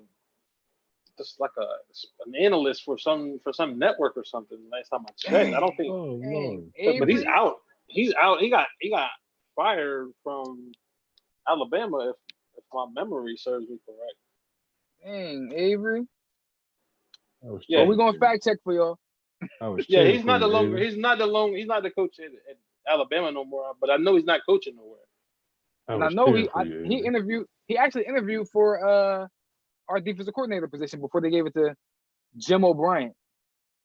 Anyway, another European basketball guy who got a job. But like I at first initially I was like, man, Coach Tibbs, he a solid coach. No. And I was like, man, it's plenty of black coaches in the NBA. Then I'm just looking at him like, nah, it's really not. And it's really solid black coaches out there that's sitting on benches. Like, let's just say you don't want to recycle a head coach, right? You don't want to give Avery another gig. You don't want to give Jason Kidd? Ty Lue another gig. Ty Lue. Say you don't want to get Jason Kidd. One of the coaches that's been on the bench forever, Sam Cassell. What's up with Sam Cassell? Why you ain't gonna give Sam Cassell a shot? Great point. Hey, listen. Dwayne said it best in one of the shows when he talked about Thibodeau. He's the Rex Ryan in the NBA. Yep. And that's what I think Shannon Sharp said. He said, listen, you know, in the NFL, you got coordinators.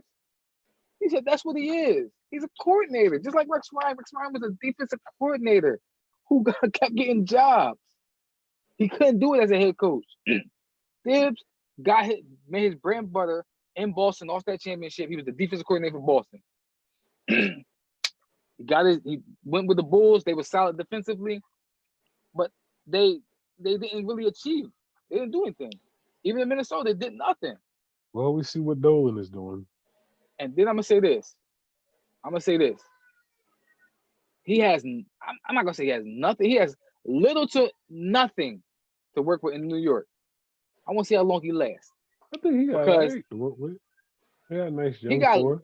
he got little to nothing, bro. He's not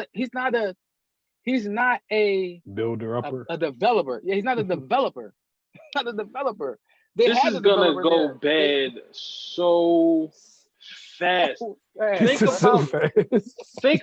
Think of his reputation is being a hard-nosed practice coach. I don't want to use that term. I'm not going to use that term. But he is a guy that he's zero tolerance, hard coach. Like, we're going to practice hard all the time. These young AAU kids, they're not trying to hear that. I'm gonna give you somebody that came to mind. Beeline, Cleveland coach. Yeah, The John Cleveland- Beeline. John Beeline. He was a hard-nosed coach. Who was the Chicago coach? Who got fired? A hard-nosed, no-nonsense coach. It's not going to go well with these young players. We talking about a developer. New York had a developer. I forget his name. Coach. Talk about Fizdale. In Miami. They had Fizz. They had Fizz, a man. developer. Another black fired coach. My man. He didn't even finish the season. Another black coach. Come on, So, man. Like, I it is think. what it is. But they gave him a 5-year deal. He be there them whole 5 years. They did my man Fizdale wrong, yo. Did him Absolutely. dirty. They didn't give him wrong. enough time, yo, at all. He 'Cause didn't coach a whole year, I don't think. I'm gonna be completely honest with you. I know they got a lot of talent there. They got talent in New York. The Knicks have talent, but that talent needs to be developed, or otherwise you have nothing. But nothing is gonna change in New York. I was literally just having this conversation with my wife. She was like, I was watching a video on Facebook about Spike Lee and his problem with James Dolan. And I was explaining to my wife, like, New York fans are their worst enemy. They want this man to sell the team, but he's not going to sell the team that's profitable. Why would I sell anything that I'm making money off of hand over fist without trying? He's literally putting no effort into this organization. He's putting no effort into it.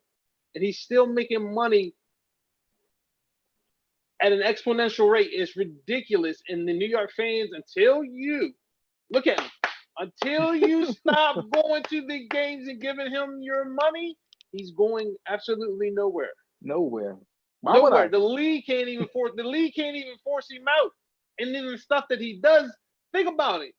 Like, he's kicked people out of the stadium, the arena, whatever. He's barred people out of the arena, and he's still there. The league obviously is not gonna do anything about it. The only way y'all gonna get him to move on is to stop giving him your money. You saw what he did to Spike. It's just business for him, man. At the end of the day. Yeah, he's not trying to win no ring or anything. It's just business. And he is clearly showing that he is not in the business of winning basketball games. He grab headlines. That's what he do. He's in the business of winning. He's just not in the business of winning basketball games. He a headline grabber. He signed. In that world, any press is good press. Yeah. So I mean, if he throws somebody out, that's gonna make people want to come to see. Okay, what's gonna happen next? And I hope I'm there the next time he do it. I'm gonna record it. See, and like, Anyway, he knew Thibs not a sexy signing, but he knew it was a signing. Listen, Spike said, he said, I ain't coming back for the rest of this season. He said, but next season I'll be there. Listen, he did that to Spike, and Spike's still showing up. Because he's a Knicks fan. There you go. You're a Knicks fan. But anyway, moving forward, right? Moving forward, man. We get into this juicy topic. This juicy segment, man. Y'all know NFL always bring fire. I don't know how we want to start this thing off, but let's start with the opt-outs. Let's start off with the COVID and the opt-outs. It's tough because I see what baseball is doing, right? And it's crazy. You'd be crazy not to think that happened in the NFL as well. So let's start with: do y'all think some games will get suspended in the NFL? I'm gonna say they play till mid-October.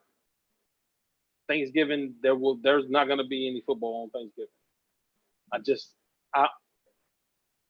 There's too many variables. At least think about this. Baseball at least formatted their schedule where they were playing regional. Football ain't made that decision. NFL said, no, we're still going to do West Coast. We're still going to do some West Coast games. Guys can come from West Coast, play at 1 o'clock on the East Coast. They've changed nothing. They've made no type of adjustment to the schedule to take into account of the pandemic. So I don't see this lasting too long. I think one thing that's going to probably be their saving grace is that they only play once a week. But even with that, right?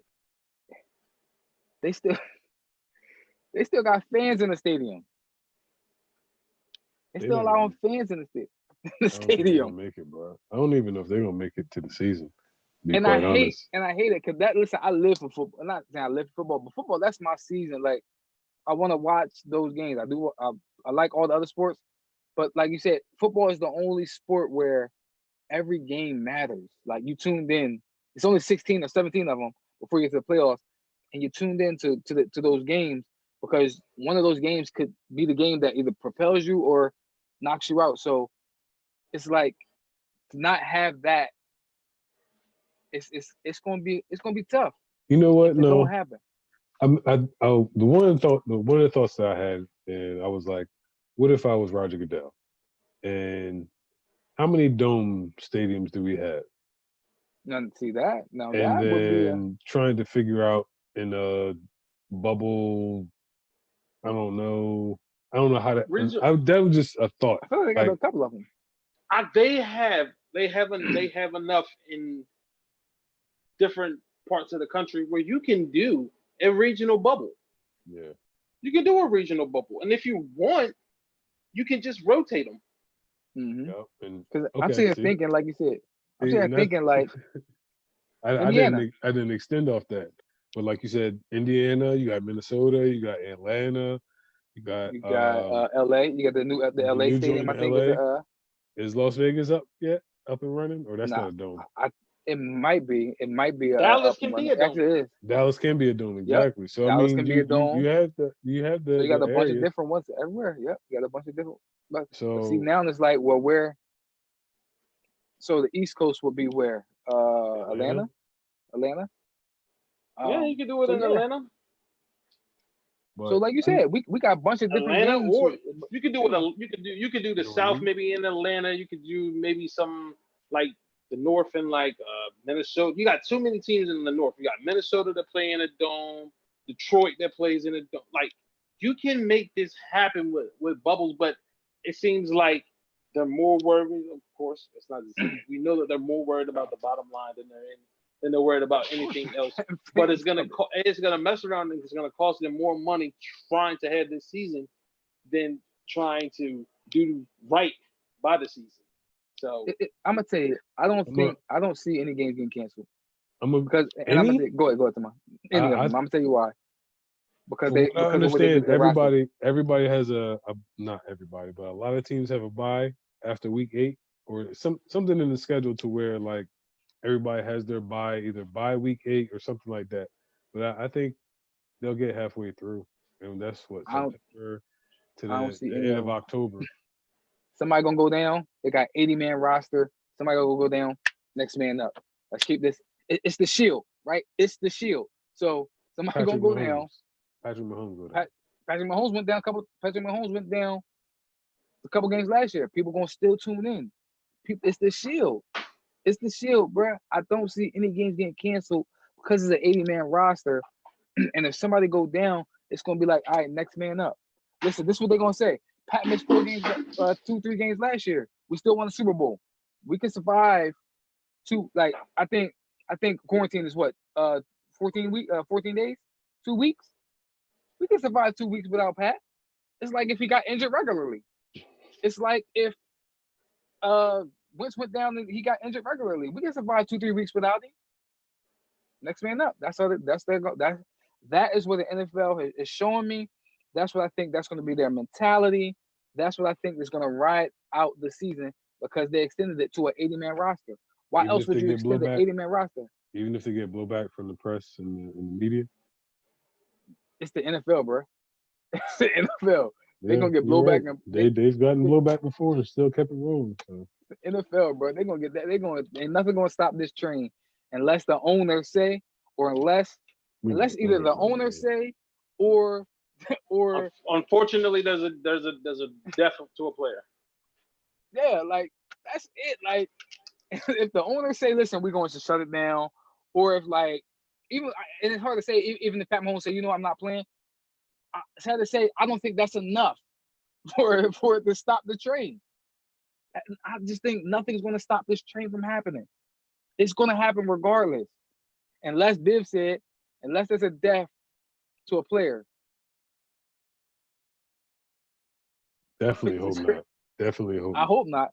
I hope not, and I don't think it will be. But yeah, nothing's going to stop this train, bro. This train, nothing's going to stop this train. Nothing's going to stop it. I've been saying it all season, bro. It doesn't matter what happens in this world.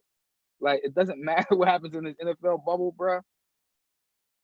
The show must go on. That's how they see it.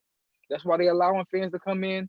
That's why they gonna have the seasons. They add. Listen, they have so much blowback for adding more games and adding more teams to the playoffs. They have so much blowback, bro. But it didn't stop them. It doesn't stop it. Nothing's gonna stop it. Listen, Myles Garrett bust somebody in here, man. They like, all right, whatever. Let's keep it going. It's a lot of things. I mean, listen, it's a lot of things that can happen between now and especially the end of December. I mean, the climate hasn't changed too much. A lot of stuff that's going on with federal agents and all that. So, I mean, it's very interesting to see what's going to happen, because I mean, I think that the model is the NBA, but they have the advantage to where they have less people. They can do it in that one. And I mean, from hearing people, not hearing people, but like hearing reports and whatnot, a couple people was like, this is like one of the safest places in the world. Yeah. And like they haven't had any cases whatsoever. So I mean, shout out to Adam Silver once again. Yeah, Adam, we know Adam doing his thing, like I said. But like you said, that shield, man, they're gonna protect that shield by all means, man. But real quick, I know it wasn't on. Again, it wasn't on the topics, but we can touch on it real fast. Dang. I'm sorry. Oh, I was like, dang, what happened? All right, so let's jump into that. But real quick, before we get into the Jones, let's talk about Joey Bosa. Joey Bosa becoming the highest paid lineman. Like it, dislike it. Good for the team, not good for the team. What are your thoughts on that? Hold on, say that again. I'm trying to be flipping. I got you. Joey Bosa became the highest paid defensive lineman in the NFL. Thoughts on it? Does it hurt the team? Help the team? Should he be the highest paid defensive player in the NFL? What are your thoughts on it? Oh, Joseph. I mean, they want that guy. When you want that guy, I mean, to be honest, the highest paid player in the league should be, as far as on the defense, is Aaron Donald, in my opinion. But I mean, he was at one point. So yeah, they keep pushing the bar up, and negotiations happen. It's a matter of when your contract is up, or when they want to re-sign you, or re-up, or whatever they want to do. And in this case, it worked out for Joey Bosa, so it's going to work out for his brother as well. If we pay him, if we pay him, he got a while. He does have a while before he can do it. But yeah, I just thought it was interesting. I mean, that they read him up. I'm not saying that they read him up, but they became the highest paid defensive player in the NFL. Until the next contract is up. So I would say, because Myles Garrett held it for what? Myles Garrett had it for like 2 weeks. He held it for like 2 weeks. This changes like once or twice a month. It was almost like they was like, oh, he got that? All right, we gonna up it. But that's what your agent is supposed to do. So their agents are doing their job. And I agree with that. Like I said, I got no beef with Joey. I like Joey. He's been consistent since he got to the NFL. So I got no beef with Joey having that holding that title for like a week or so. But real quick, let's touch on the opt-outs. Like it, do y'all think it's going to hurt a team with the opt-outs? I know the Patriots, they got like 6 players that opted out. They might have opted out for other reasons, man. Nobody wants to see Belichick without Brady, bro. that is a speculation. Um, but do y'all like how it's going? Do y'all have any issues with people opting out? Or do y'all think that or do y'all think that there's an opt out that hurts more than the other? Um, the opt out, the guy, who was it, Eddie Coleman from the Bears? Eddie, yep, Bears, yep. That's Coleman. big, because the Yeah, defense I saw that is a when I big was here. part of their, and I think he's a decent part as far as their secondary is concerned. Um, Dante Hightower as well. That's a big name. Hmm. I mean, but if you have medical reasons, I totally get it. You know what I mean? And if you have situations with your family, you know what I mean, with mental health and whatnot, I definitely get that. If you have personal reasons, I mean, I guess you can use this to your advantage, but at the same time, you're losing out on bread. So at the end of the day, I mean, as long as you're doing it the right way and got the right intentions behind it, I don't see nothing wrong with it.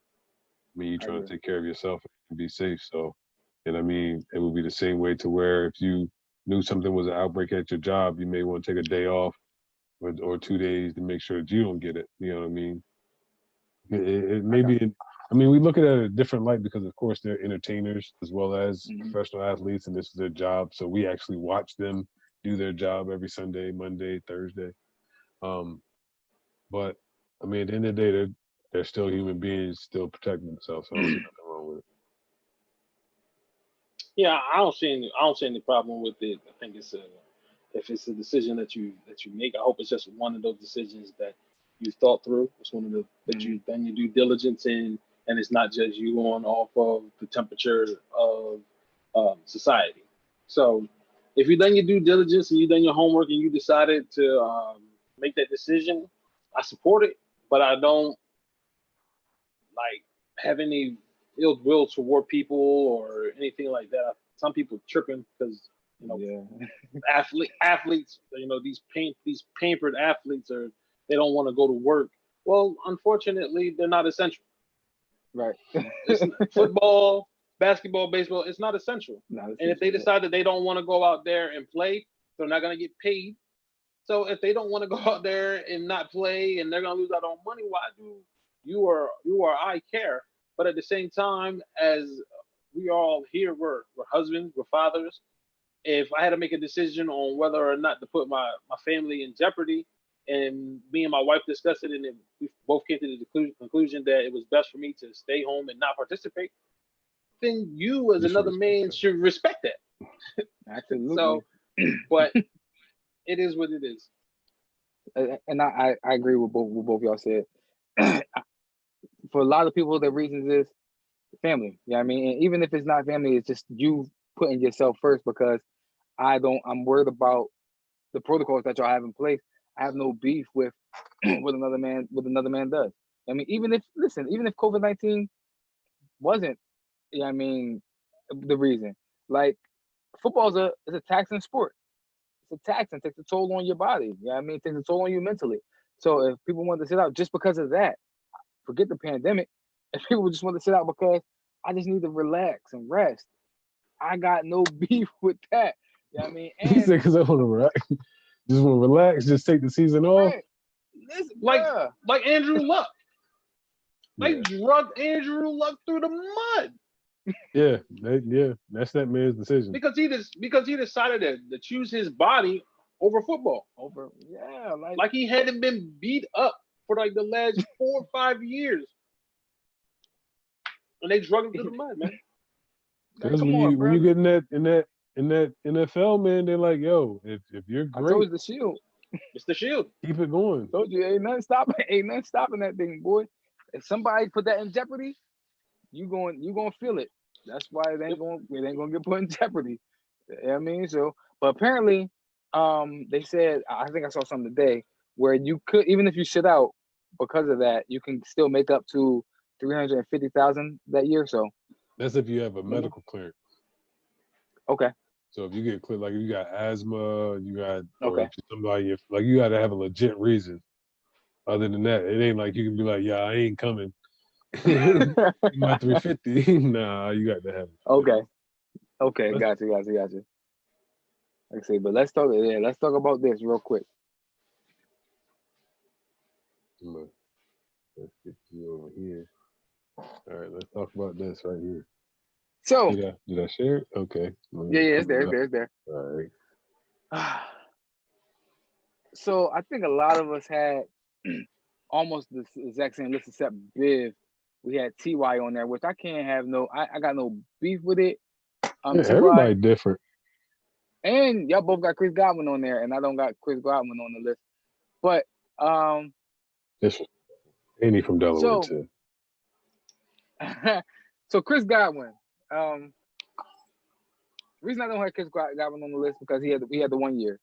And I was looking at it from like the last couple of years. So although Chris Godwin is a beast receiver, he had a hell of a year. He had a monster year, awful year. He just did it 1 year.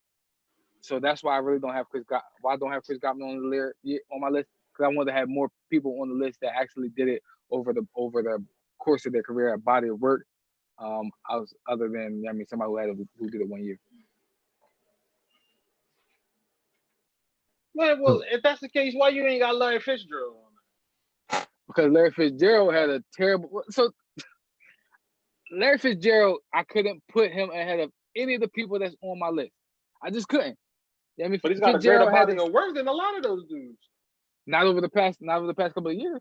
Let's say the past 3-4 years. Adam Thielen. Fitzgerald ain't got a. Huh? Adam Thielen. Adam Thielen over the past 3 years. I have no problem with Adam Thielen. I have no problem. Now, Taman, I do have a problem. I do have a problem with your Amari Cooper, though. What's wrong with Amari? Because he a Cowboy? I do have a problem with your Amari Cooper. Listen, man.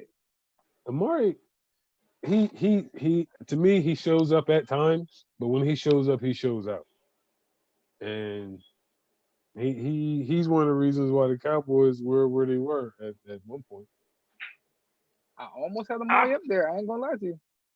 I think the reason why I had Ty in my top 10 is because we were just talking about Andrew Luck and him being banged up and everything, with a terrible offensive line, inconsistency really in the running game, and then inconsistency really at the quarterback position, with Andrew being hurt, missing time all the time, and you had Ty still do numbers.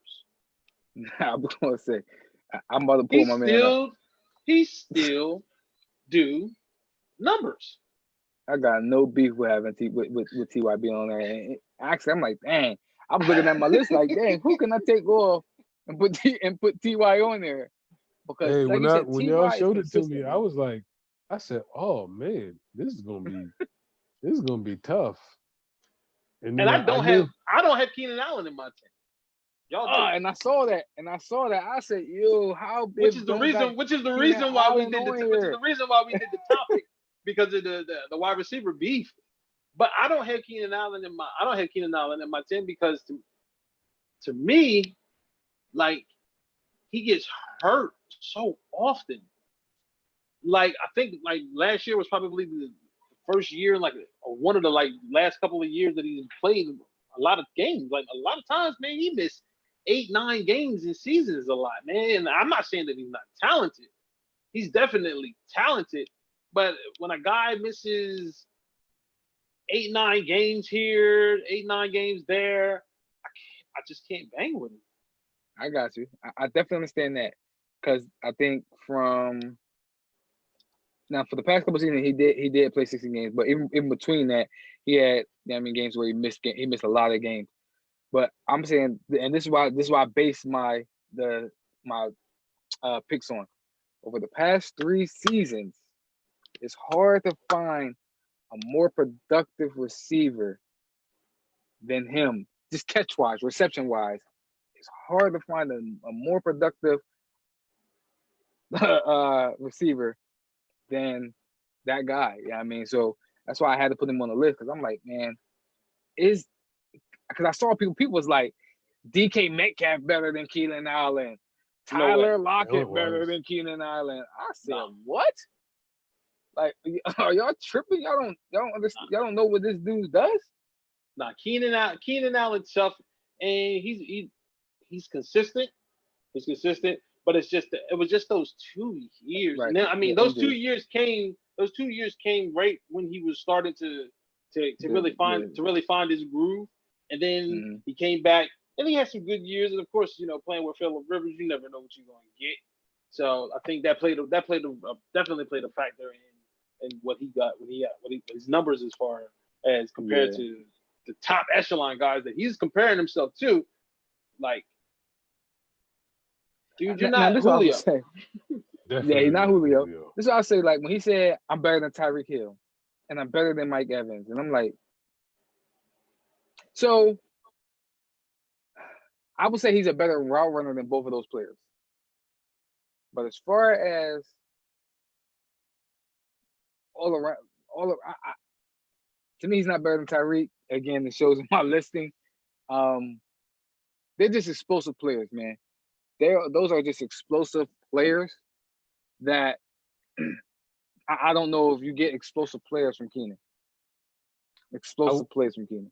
I went the Dom route this time.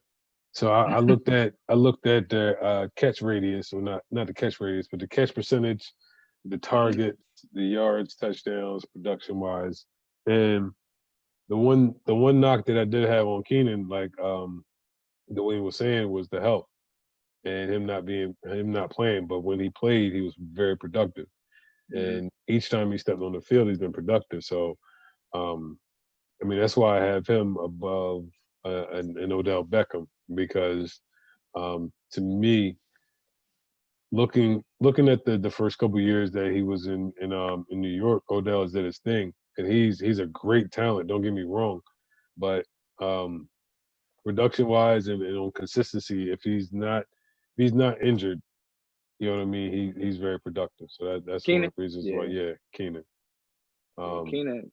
Keenan's solid. He got to be. Well, not going to be if I can say, but he got to be. He's a top talented wide receiver.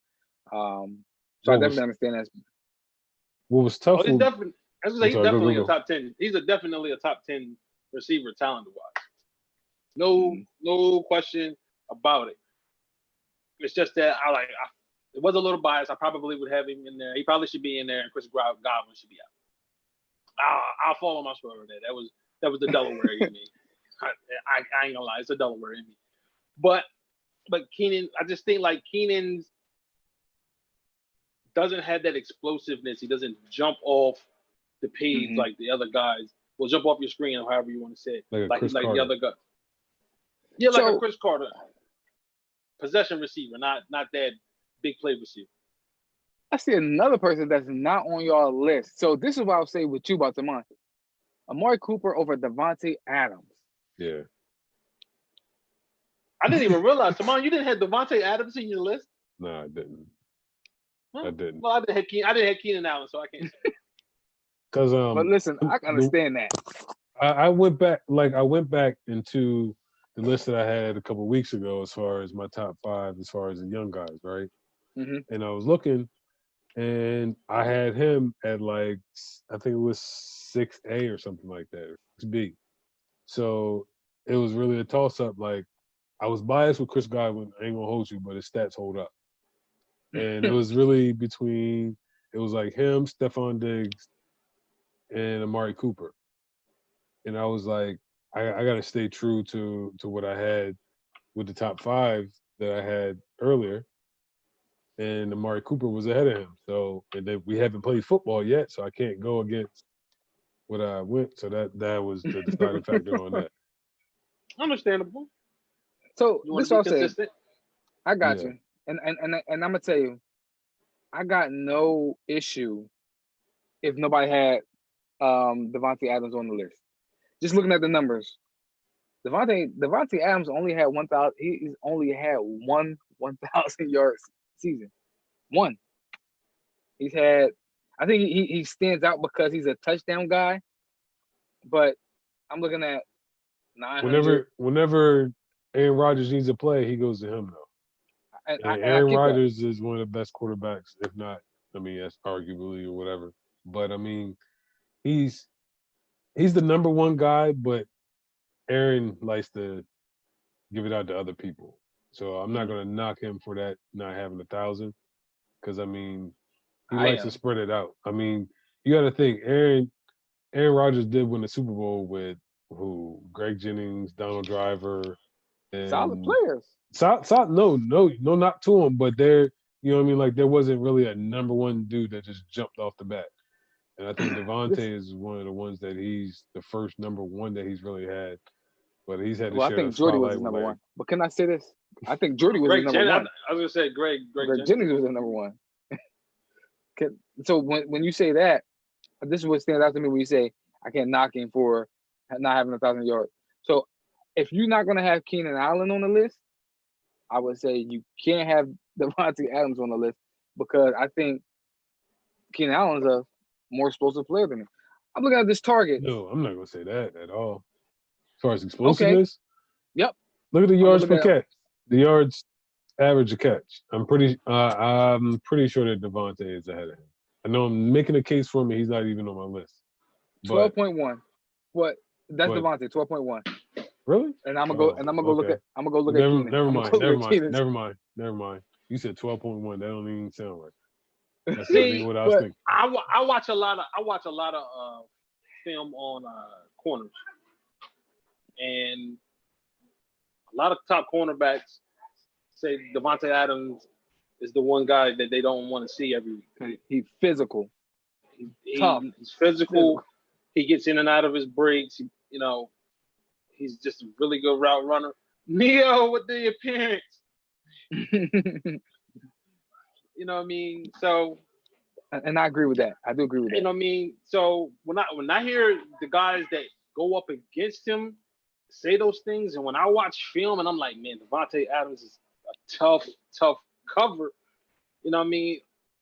It might be a little biased too because Aaron Rodgers is my guy, but Devontae Adams is really, really tough. And I'm not taking anything away from Keenan Yeah. Allen either.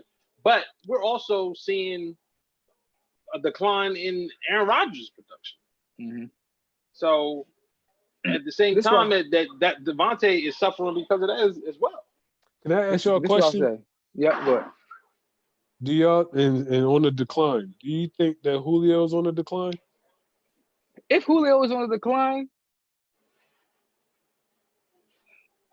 bruh, I don't know, man. Just looking at his numbers, looking at that man's numbers, if he is, I don't see it. If he is, I just don't see it. I watching Julio. It's almost like he always keep looking for the home run now. And I'm not saying that's I'm not sure if that's play calling or what, but it seems like he's always looking for the home run. I'm not gonna say that if it is a decline, like say he was like a 99, he might be like a 97 now. Right. You know what I mean? And It's I mean- a decline, but it's not like something that It ain't like you can clearly something that's- see. right. Yeah, and that, Something I mean, drastic. the reason why I asked that is because I mean Julio is Julio, right? I mean Mhm. he's a freak of nature, so like him on the decline is people in their prime.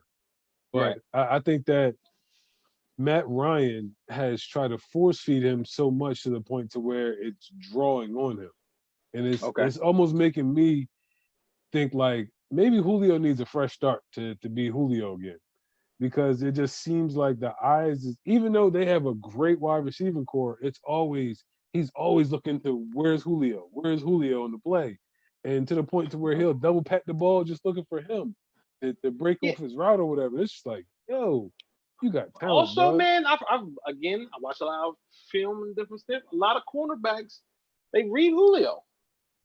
They know, like, hey, man, if he I've heard this people say the same thing about Ocho Cinco.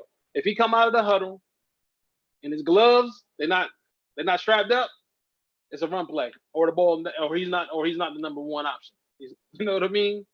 But if he come out there and them gloves strapped up tight, oh, he's number one, baby. It's time to go. So when people see that on film, they know you taking. I'm not gonna say he's necessarily taking plays off, but he's not giving 100% every play.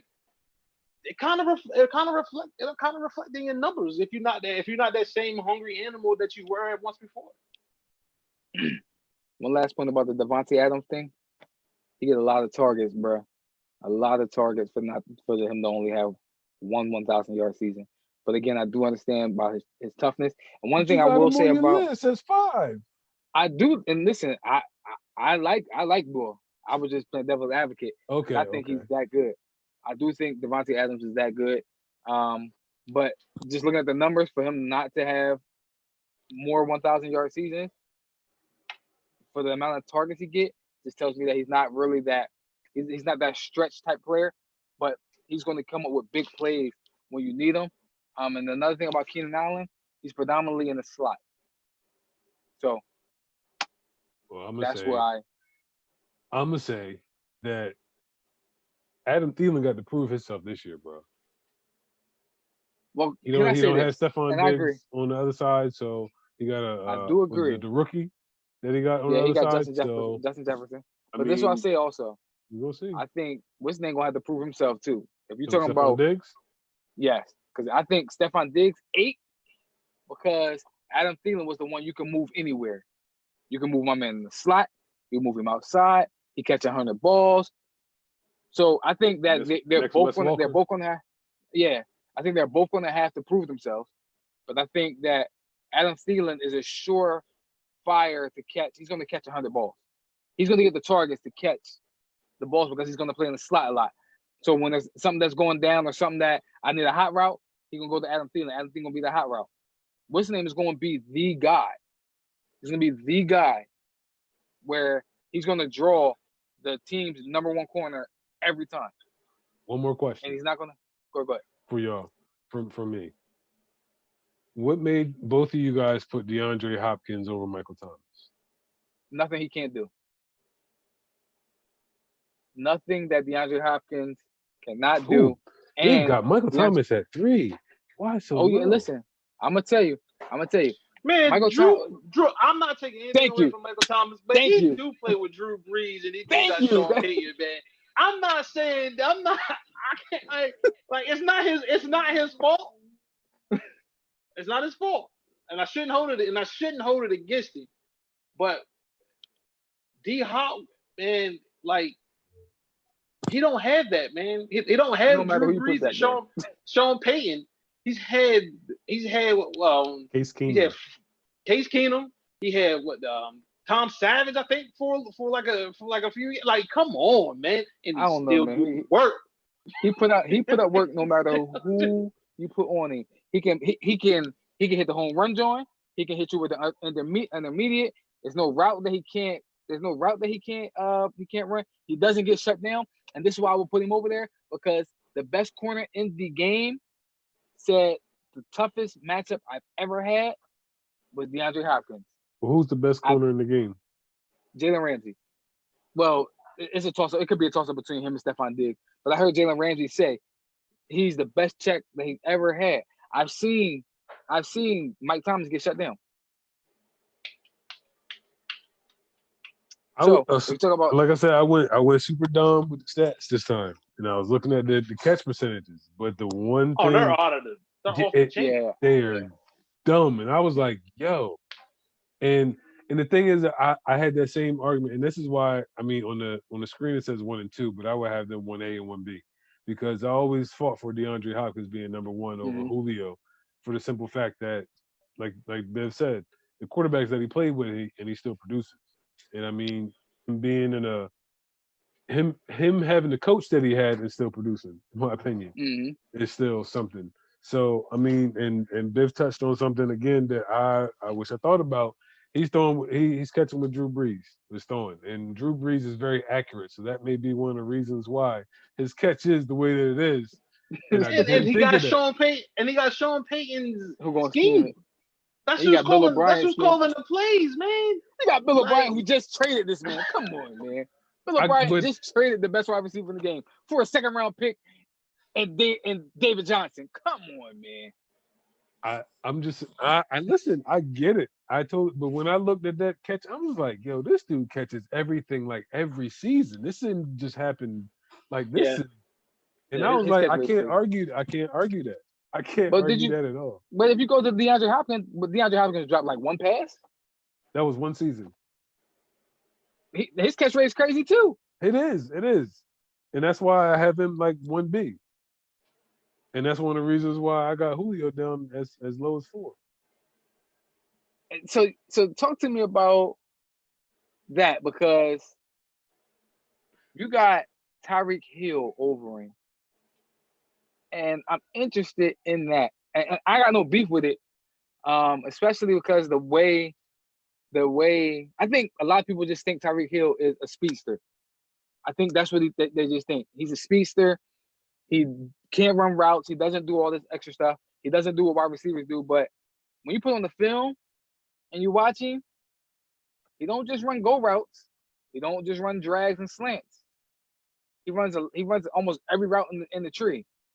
He's to me, he's the most explosive player in the NFL. And Okay. I mean, and that to me, Second like most explosive. who's the first?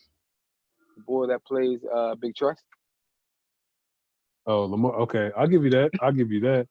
But as far as the Chiefs, like Patrick Mahomes is Patrick Mahomes in my opinion because of Tyreek Hill.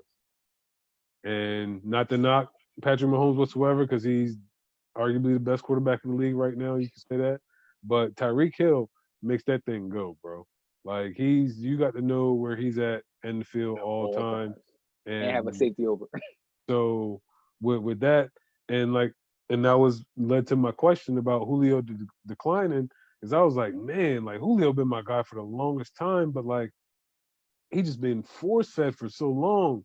It don't look like what it looked like when he first came in the league. Like he was unstoppable, and like Bill said, with the corners, they reading them. So the eye test is like something's happening to where something's going on, and this guy's getting away from everything. So I just think with Julio, like on top of everything that Biff said, I just think that these guys, they just taking their game to another level. And I just think Julio is he's consistent. Julio has been good, like the best for so long. He's consistent. But when you see, and I always thought DeAndre Hopkins was better than him because DeAndre Hopkins can do it all. Like DeAndre Hopkins gets touchdowns. Julio, that's one thing Julio doesn't do. He doesn't score touchdowns. So I knock him on that a lot. Hold on though. They've got Mike Evans above Tyreek Hill. You like Mikey? What's up with? I'm sorry, I didn't mean to cut you off. I can't. No. I just peeped that because I was just looking. Because we're gonna talk. I want to talk about that joint too. But like Julio is just one of those ones that he's just consistent. And with Mike Thomas, DeAndre Hopkins, those are guys that you put them anywhere, slot. I mean, outside, anywhere, and they're gonna make plays. And not saying that Julio not, but Julio doesn't catch touchdowns for me, so that's why I knock him a little bit. But yeah, Mike Evans ahead of Tyreek. That is an interesting one for me.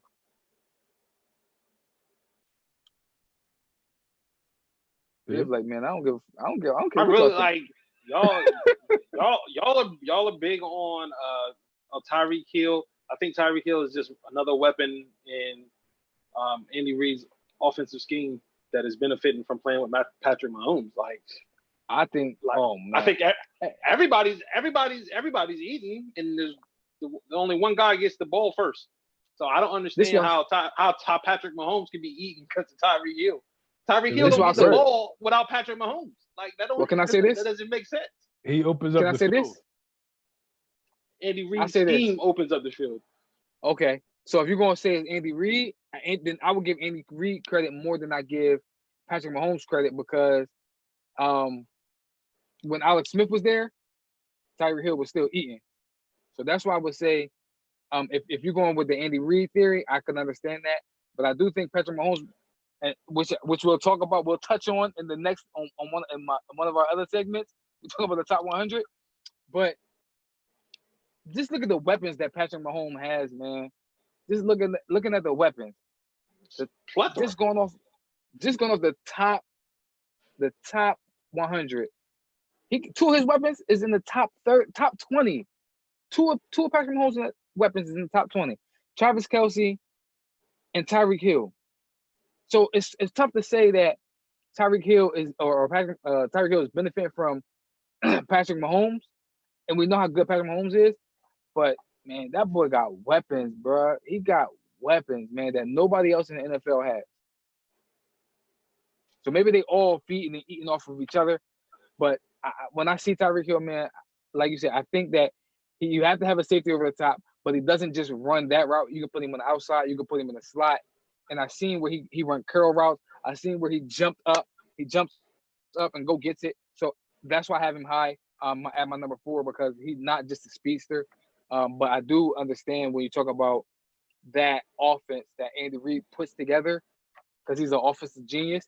But I can also say the same thing about Bruce Arians. But Bruce Arians he's an offensive-minded coach as well. So I got no quorum. Well, I do have a quorum with you having Mike Evans ahead of him, but it's not a big one. Yeah, I mean, because Mike Evans has been consistent since he came in the NFL. I was one of the ones that said, "Yo, Keenan Allen better than Mike Evans." I said it when they was beefing. Then I had to go back and look, and I'm like, sorry, Keenan. Mike Evans been doing this since day one.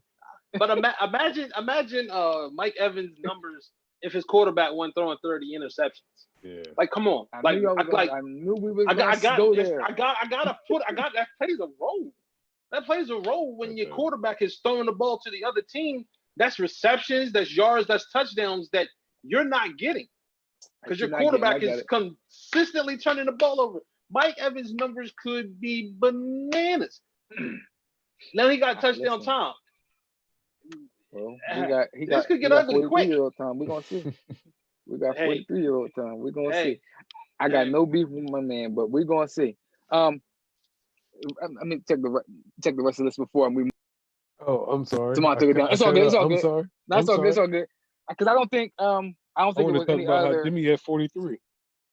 Oh my God! Listen, let's hurry up and get into that because we got a couple more joints. So, Jamal Adams, I got a question for y'all on that. And I know no, I don't like the trade because it's in Seattle. So this is just for Biv because I know Tamon's answer. So it's 2-part, right? Does this give them the division? No. This was for Biv. That's a biased answer to mine. Come on, man. It's a biased answer. But for me, still, I had Seattle winning the division beforehand. So to me, this just again, Tamon, I ain't got nothing against your guys. I just think your guys arrived probably a year or two early. And I think they're feeling themselves. And I think there's gonna be a backslide, and there's gonna be a backslide. I hope it isn't, but I think it's gonna be a backslide. I don't think they're gonna be able to repeat that type of performance where I think Seattle was just who they are. They won a lot of close games last year where it could have went either way.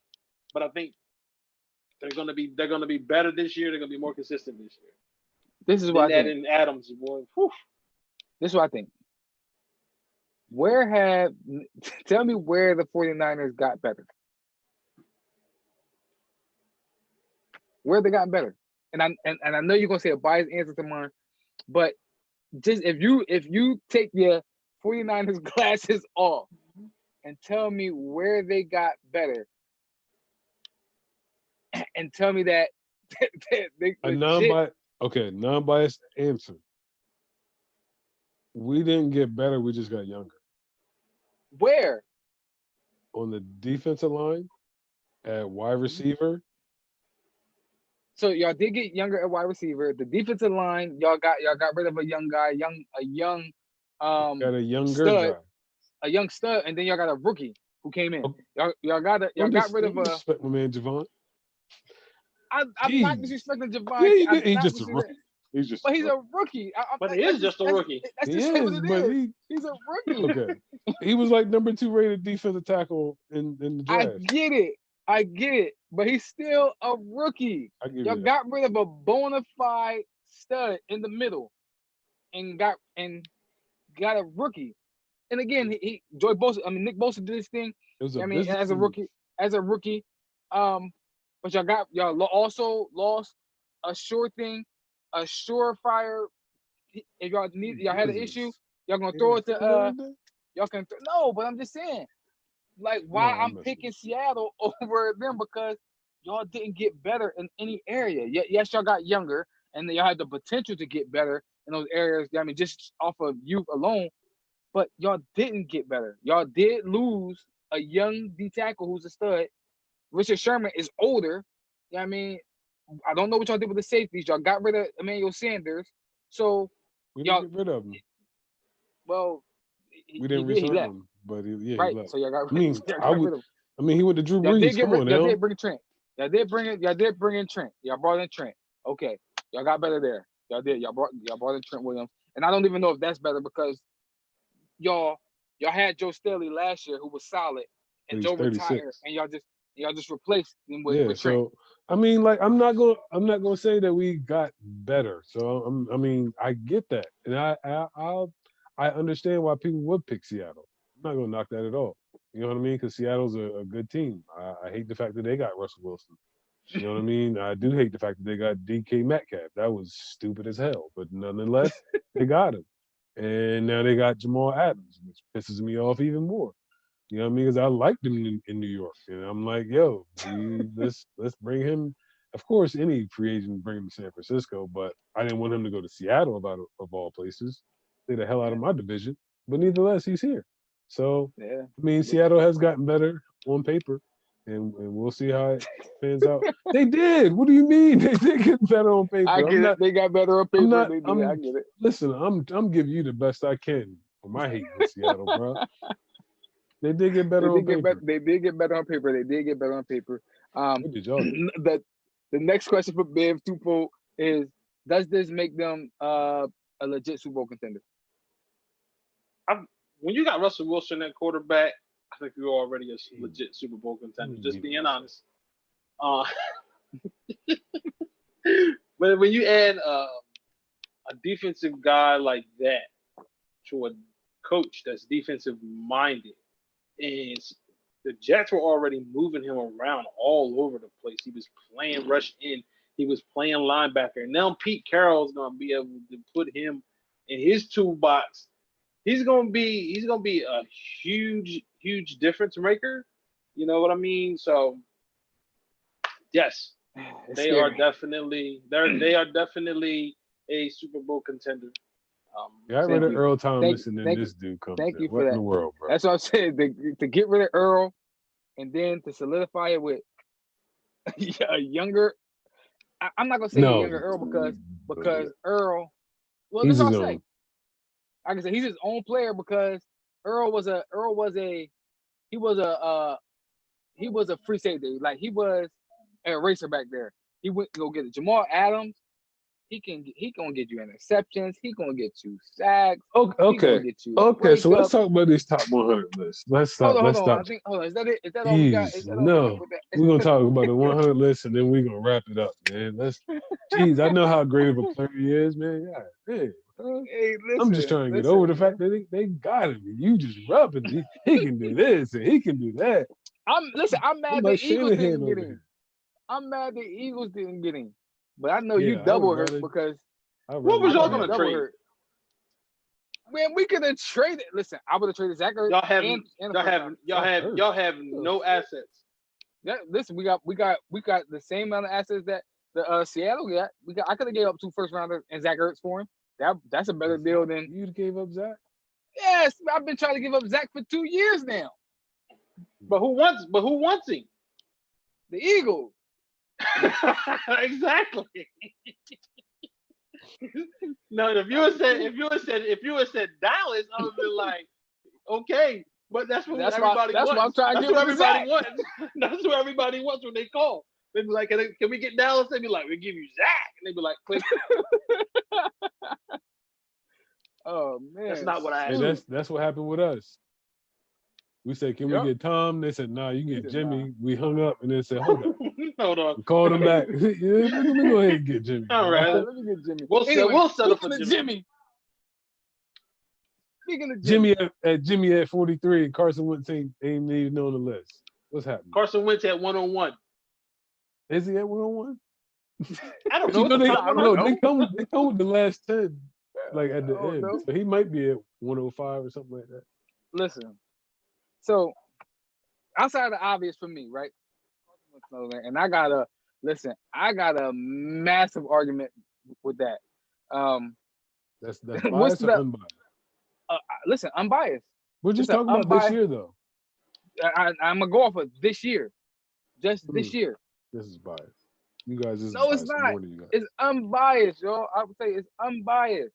If you listen, if we want to get into it, we can get into it. We're gonna get into it right now. Okay. Mm-mm. Nope. We're gonna go through the whole. We're not going to debate Jimmy versus what's the name today. What This- is your quarrel this not- with the list? This Is not that even Shakur? Jimmy. This not even Jimmy versus Carson. This is Jimmy versus. This is Carson versus. Bro, list. there's 13 quarterbacks ahead of Carson Wentz right now Mhm. on this list. 13 quarterbacks. Kyler Murray, Josh Allen, Mm. Ryan Tannehill, Kirk Cousins, Jimmy Garoppolo, Dak Prescott, who he beat to get into. But anyway, we're not gonna go. I'm gonna move on. This is emotional. You guys. Tom, this ain't emotional. This is facts. Tom Brady. Do you hear the They got Tom emotion? Brady. They got Tom Brady at 12. Tom Brady is always going to be in the top. I'm surprised Tom he's Brady at is- 12. Tom Brady 14. 14. They got Tom Brady at 14. I'm I'm sorry, two surprised spots. he's at 2 spots 14. off for 12. Tom Tom Brady has Brady been in at the top 14. 10 ever since this list. Drew was- Brees is 12. Really? What in the world? Drew Brees is 12.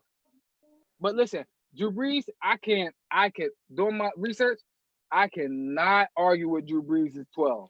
I can't argue with it. Even though he got Michael So, Thomas. The Even though only Bo got Michael two. Thomas. So so it's only 2 quarterbacks left. It's 3. 3 quarterbacks. 3. Who the hell is the third? Russ, It's Lamar, Russ, and Pat. Lamar, and Pat Oh, Mahomes. they say Russ is better than Drew. Of course, Russ is better than Drew. Yeah, right now. Like right now, Russ is better than Drew. Yeah, Drew Can is you- like 55. This is what I'll say. So again, because I'm gonna go on a tangent with this Carson Wentz thing. what other? 'Cause I know Biv had an issue with the Myles Garrett thing, and when he said it, I was like, yeah, it is kind of that is. I do got an issue with it because the players that's ahead of him. So one of the players that's ahead of him at number 17. Nick Bosa ahead of Myles Garrett. Not Garrett only played ahead 10 of him. games. Not only ahead of him, but Myles Garrett is 80, bro. 80. He played 10 games. He had 10 sacks. That's what I said. He had 10 Let- games, he had 10 sacks. Let's My man let's had not 16 games and he had 9.5 sacks. let's not walk around the elephant in the room here, fellas. Let's think about who That's not runs the the Yeah, elephant. I know he hit a white man in the No. head with a helmet. I was about to say, no, not even that. Just who runs the NFL. Like the players probably voted him higher, but they said, nah, we can't have him that high, bro. Yo, that That's Myles disrespectful though. Well, then the players need to speak up then and say that the Something. NFL didn't do right by Myles Garrett and do right by the list that they actually put in, because that's ridiculous to have Myles Garrett at 80, bro. and does the NFL hate the Eagles? Because yo, there's no legit argument to not have Carson Wentz ahead of these players. There's no legit argument. There's no legit argument, bro. I'm sitting here looking at the people. I'm like, yo, are you serious? They got Kyler Murray ahead of my man. And I know earlier I talked about your boy Larry Fitzgerald, and you know what I'm saying, that you're not having him on the top 10 list, but I was just messing with you because he's not on the top 10 list anymore. But how did he get on the top 100 list then? Bro, oh my God. Like I like Larry. I like Fitz. To me, Fitz is probably a top 7, 8 receiver all time. All time, yes. He's I can agree with that. probably if he's not in your top 10, we're gonna have a real good discussion. Yeah, it's an issue if you don't have Larry Fitzgerald in your top 10 all He time. needs to be at least in your top 10. We're gonna have a real issue. I need need you to to, you need see- to do some mega. You need to do some mega convincing. I need to see you. I got to see the entire list before I judge. But Larry Fitzgerald is not one of the 100 best players in the NFL. No, he ain't one of the I 100 think best players. because Kyler Murray got in, and he was Kyler Murray's security blanket, So, and again, he's like been I said, consistent. He's been consistent. I did a So lot. this I did is a lot right of off digging. the name. This is almost like Tom Brady staying in the top 20. I did a lot of digging, Kamon, because I I bet needed you an did argument for my man. I needed an argument for my man Carson. I know you did. So, Kyler Murray, Oh Lord. we saying that Kyler Murray was on the list, and that's why Fitz had to be on there. But if that was the case, the Kenyon Drake should have been on there because they had the number 10 rush, 10 rush offense last year. You okay? Listen, bro. No matter what you say, Carson Wentz is not respected in the league. I get it, and that's what it is. It's the hate. It's the hate for my man, bro. Look at the numbers, and I'm like, yo, I'm just gonna go up. Josh Allen ahead of him. When you think of the Bills, Josh Allen was the Bills You don't- offense. Was he? Okay. So, but He you don't wasn't? Allen as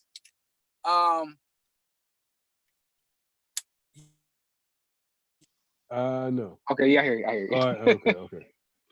I You couldn't don't hear think you of then. Josh Allen as the guy why the Bills win games. To me, the first thing I think about is their defense. First thing I think about is their defense. And it's Okay. like, okay, Josh Allen, as long as Josh Allen doesn't mess it up, they're good. I think Josh Allen is taking strides. People who know me, I love Josh Allen. He's one of my favorite quarterbacks.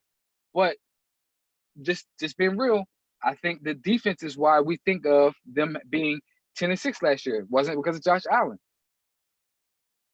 Either way, Dom. Carson Wentz does not make the list, bro. I know, but I got arguments, man. Who I do I know. write this up to? Who do I send You this got you got to talk to the players, man. Listen, when you think about Ryan Tannehill, what's the first thing you think about? You don't think about Ryan Tannehill. You think about Ryan Tannehill had a great run, did he not? You think about Derrick Henry. Derrick Henry had a Yeah, great run. But That's what you think about. He's the one who came in and the way it looked. Optics and Mariota wasn't doing well, and then he took him all the way to the AFC Championship game. So it's optics. Number 3, they're the number 3 rushing attack in the NFL. So number 3 rushing attack. You better talk to Miles Sanders then. Listen, I got numbers for days for y'all, man. Ryan Tannehill is probably the third or fourth person I think of when I think of the Titans. It's not Ryan Tannehill why I think they win games. How many Eagles was in the top 100? I think it was 6, but well, you know what? That's enough. That's not enough. No, when your best player isn't on there, but Fletcher Cox was on there, wasn't he? No, Fletcher Cox isn't their best player. Carson Wentz is their best player. I do respect Fletch. Fletch is my guy. But when you think about why we won last year, because Carson Wentz. That's why we won last year. Best player. Bro, I'm gonna give you numbers. And won the division. And we won the division. Like I can give you numbers as to why I think Carson Wentz, and it's not just biased numbers. This is just facts. They got my man Kirk Cousins. He had the number 6 rushing attack and got 2 all-pro wide receivers. And they got a nice defense. But Jimmy Garoppolo. Now you gotta talk to Nelson Aguilar. If he had caught them passes, then maybe Carson would have been on the list. Either way, Okay. Jimmy's at 43, Carson's not in, and Lamar Jackson is yet to be named. So Lamar Jackson's gonna be number 1 or number 2. I'm sorry, Don. Jimmy Garoppolo, bro, they had the number 2 offense. I mean, the number 2 rushing attack and the number 2 defense. I didn't know I had to bring numbers. Man, listen, you know I was gonna come with an argument for my man. But listen, I see Jimmy Garoppolo. It's just for this year. I see. Listen, I don't care. His number. Listen, Jimmy Garoppolo wasn't better than Carson Wentz this year. I seen them win with Jimmy Garoppolo with 8 passes. Come on, man. He had 8 passes and they won. Okay. He got 8 passes, but they definitely not winning. Let me ask you this. He got 8 passes, they not winning. I know this is a what if, right? If he hits Emmanuel Sanders for that touchdown, who wins Super Bowl MVP? Probably Nick Bosa the way they Stop. Come on, man. Don't be like probably that, Nick Bosa. man. Yo, you Come telling me that on. Nick Bosa probably wouldn't have won it? No, it would have been Jimmy. Jimmy would've had been a Nick- decent game. Like, if you look at his numbers for that game, bro, it was good. Like, legit Nick had like good. 3 sacks. Nick had like 3 sacks. Nick Bosa definitely. Nick Bosa, listen, it was Nick Bosa's rookie season, bro. I get it. Huh? He's 17. It was Nick Bosa's rookie season, and he's 17. Next year, Nick Bosa gonna be in the top 5. And He's gonna be in the top 5 next year. listen, ever since Fletcher Cox has been in the NFL, he's been on this list. And can't say the same for Carson Wentz. So, needless to say, Fletcher Cox is the best player, in my opinion, on the Eagles. If I were to get a jersey, it'd be a Fletcher Cox jersey. That's all good. I hear you. My daughter wants to get a number 11. I would get a number 91 if I was Eagles fan, get it. but I get I'm it. not. So You can't name me a quarterback that has gosh. 4,000 yards passing and zero 1,000-yard receivers. And it's the guy that's not on this list, which is Carson Wentz. That man has 0 1,000-yard receivers. I don't think we had a 1,000-yard receiver. I'm talking about tight end, wide Okay, receiver, okay. anything. He has Y'all 0. got 2 great tight ends. We only got 1. And my man's still Y'all number also- 43. So, y'all any also final had- thoughts? Any final thoughts? Y'all also Big- had Emmanuel listen, Sanders who big- had 900 yards receiving. Half of it was with the Broncos. So, either way, my man's 43. This guy has yet to be mentioned, but he's probably number 1 or number 2, however you want I get it. I get it. your quarrel. I get it. I get it. That Kyler The Murray NFL argument, I definitely feel you on that one. Kyler Murray. But don't come at my guy. We went to the bowl. So, any final thoughts? My final thoughts is don't do drugs. That's my final thoughts. Don't do drugs. Listen, I love when Dom is passionate. And listen. When I didn't Yo. see, when they got the 50 and Carson wasn't on there, I said, uh-oh. And when I seen Jimmy, I said, oh, Lord, I don't think Carson's on this one. Listen, they gave out lifetime achievement awards with Tom Brady and Aaron Rodgers. They gave out lifetime achievement awards. They did. Did the Right. Patriots not make the playoffs? It wasn't because of Tom Brady. Who the hell Come was on. their number 1, yo? Come on, Julian Edelman. He had 1,000 yards. Stop it. I can Julian go deep in this bag. I researched the hell out of Come this on, thing. let's Yeah, final thought. Let's final thought. Let's final thought. We heading to 3 hours, bro. Let's do the final thought, man. My final thought is don't do He drugs. says don't do drugs. Like, My come final- on, dog. My final. Oh, go Oh, ahead. go ahead, Tamar. Go ahead, Tamar. My final thought is that the 49ers will repeat as division champions of the NFC. Oh Lord. Really, Screw what dude? you That's heard. your final Again, thought. That's your my final thought. That's your final thought. I got football on my mind, so that's the only thing I can think of right now. My final thought is this is the worst top 100 list that they've done so far. I agree. He's gonna agree. He's gonna They were agree. they were on drugs when they did it, bro. Come on, man, stop it. And there's so many biases. There's so many biases and hatred in this list. Like in years past, it's been controversy at the top. Here is controversy from Everywhere. 100 all Are the you way, serious? all the way. I will say unbiasedly that I don't think that Nick Bosa should be that high. Heck no, man. Not Heck after no. just one season, bro. My man had a career. My man, basically, they say he like the second best pass rusher in the game That's debatable. because there's only one more pass rusher that's going to be on the No, list. it's really not debatable. I'm not gonna do that. Come on, dog. That thing. Listen, they did drugs. It was during COVID. They didn't think they was gonna get tested. they did drugs on this whole list, bro. So kids, whole don't do Don't do drugs drugs. because the list can turn out as the worst list of all time. But just know that the 49ers will win the NFC West. That is all of our All final right. thought. Peace out, man. We signing off, man. All right, y'all have a good night, man. Tomorrow's obviously high too. I am not high. All right, But- y'all. Go follow us, like us on Facebook, subscribe to our YouTube channel. Why did I do this? Go to Spotify. Till next time, if you got anything to say, hit us up in the inbox. But until then, speak on it.